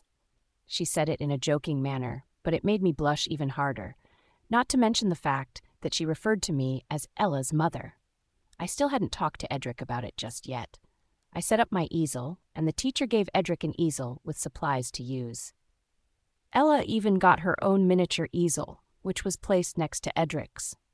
I was slightly behind the two of them, which gave me the perfect view of them. The way that they looked was more stunning than just the view of the lake, in my opinion. However, the other children were still too rambunctious. The teacher patiently tried to get their attention, but it didn't seem to be working since most of the parents weren't paying much attention. I felt a little bit bad about it as I watched her get somewhat frustrated as she tried to get them to settle down so she could begin the class. Finally, when Edric and Ella both shot me a concerned look almost in unison, I decided to step in. "Hey kids," I said, approaching the group of children who were now on the verge of wrestling in the dirt next to the lake. "It's time to start painting. Don't you want to have a souvenir to bring home later?" The children suddenly stopped their play fighting and looked up at me, cocking their heads as I spoke. I could already see that they were listening more to me than even the teacher, which was no surprise. I had always been good with kids. I didn't know why, although now that I knew I was a werewolf, I had begun to wonder if it was an ability of mine. But pacifying children wasn't a werewolf ability that I had ever heard of. So I simply figured that it was just because of my experience with children. I had, after all, been the one child to help Sophia around the orphanage a lot while I was growing up, and I had always enjoyed taking care of the younger kids. "Come along," I said with a smile. "Let's go paint." The kids seemed to be listening. They calmed down and made their way over to join their parents. As they did, the teacher, Edric, and many of the other parents looked at me with shock. I felt a bit embarrassed by the attention as I made my way back over to my easel, but I was just glad that we could start painting now. The teacher began the lesson, which was to paint a scene of the lake in front of us. She began by teaching everyone how to paint the perspective of the lake, using simple terminology to explain things such as foreground and background. As she taught, however, I just couldn't get my eyes off of Edric and Ella. They were both focusing so hard on their paintings, and I noticed now for the first time that they were both left-handed. Between the little bow on Ella's sun hat and the way that Edric's white shirt rippled in the breeze, it was too beautiful of a scene for me to ignore. And so I added a little something extra to my painting. The art class was a lot of fun. The other children turned out to be little angels now that they were calm, and Ella even seemed to make friends. When we were finished, the teacher came around and looked at everyone's paintings. She stopped in front of everyone's easels and pointed out to the class how beautifully they did. She even did the same in front of a toddler's easel, which was just a giant splotch of color. It made me smile, and it made me want to come back to another one of her classes. At the end, she came to look at my painting. Her eyes widened a bit as she looked at what I had painted. I had painted the lake, of course, but I also added Ella and Edric in the foreground, standing together as they painted on their easels. The teacher looked over at me. "This is gorgeous," she said. "You were being too humble earlier. I love how you added something special to you." Edric seemed to get curious. He cocked his head and came over, and when he saw my canvas, he said nothing. Instead, he only blushed a deep scarlet red. I couldn't help but laugh a little. On the ride home, I gingerly held my painting in my lap while Ella chattered nonstop about how much fun she had. "Can we hang up our paintings together?" she asked, her voice practically a squeak from her level of excitement. Edric nodded, and I noticed that he glanced over at my painting again. "We can even get them framed," he said with a warm smile. I felt my face turn red and was reminded of what Olivia had said about him. I was believing her less and less. Why would he go to the trouble to frame and hang our artwork together if he just planned on kicking me out once the baby was born? Ella seemed pleased with this and let out a satisfied sigh. "I hope I can go to lots of classes someday," she said, staring winsomely out the window. "I had so much fun with the other kids." Ella's words admittedly made me feel a little sad. She really had so few chances to experience what it was like to be a regular student. Even her weekly training sessions were one-on-one. When I looked over at Edric, he seemed to be looking at Ella thoughtfully. I hoped that he was coming to the same realization that I had come to.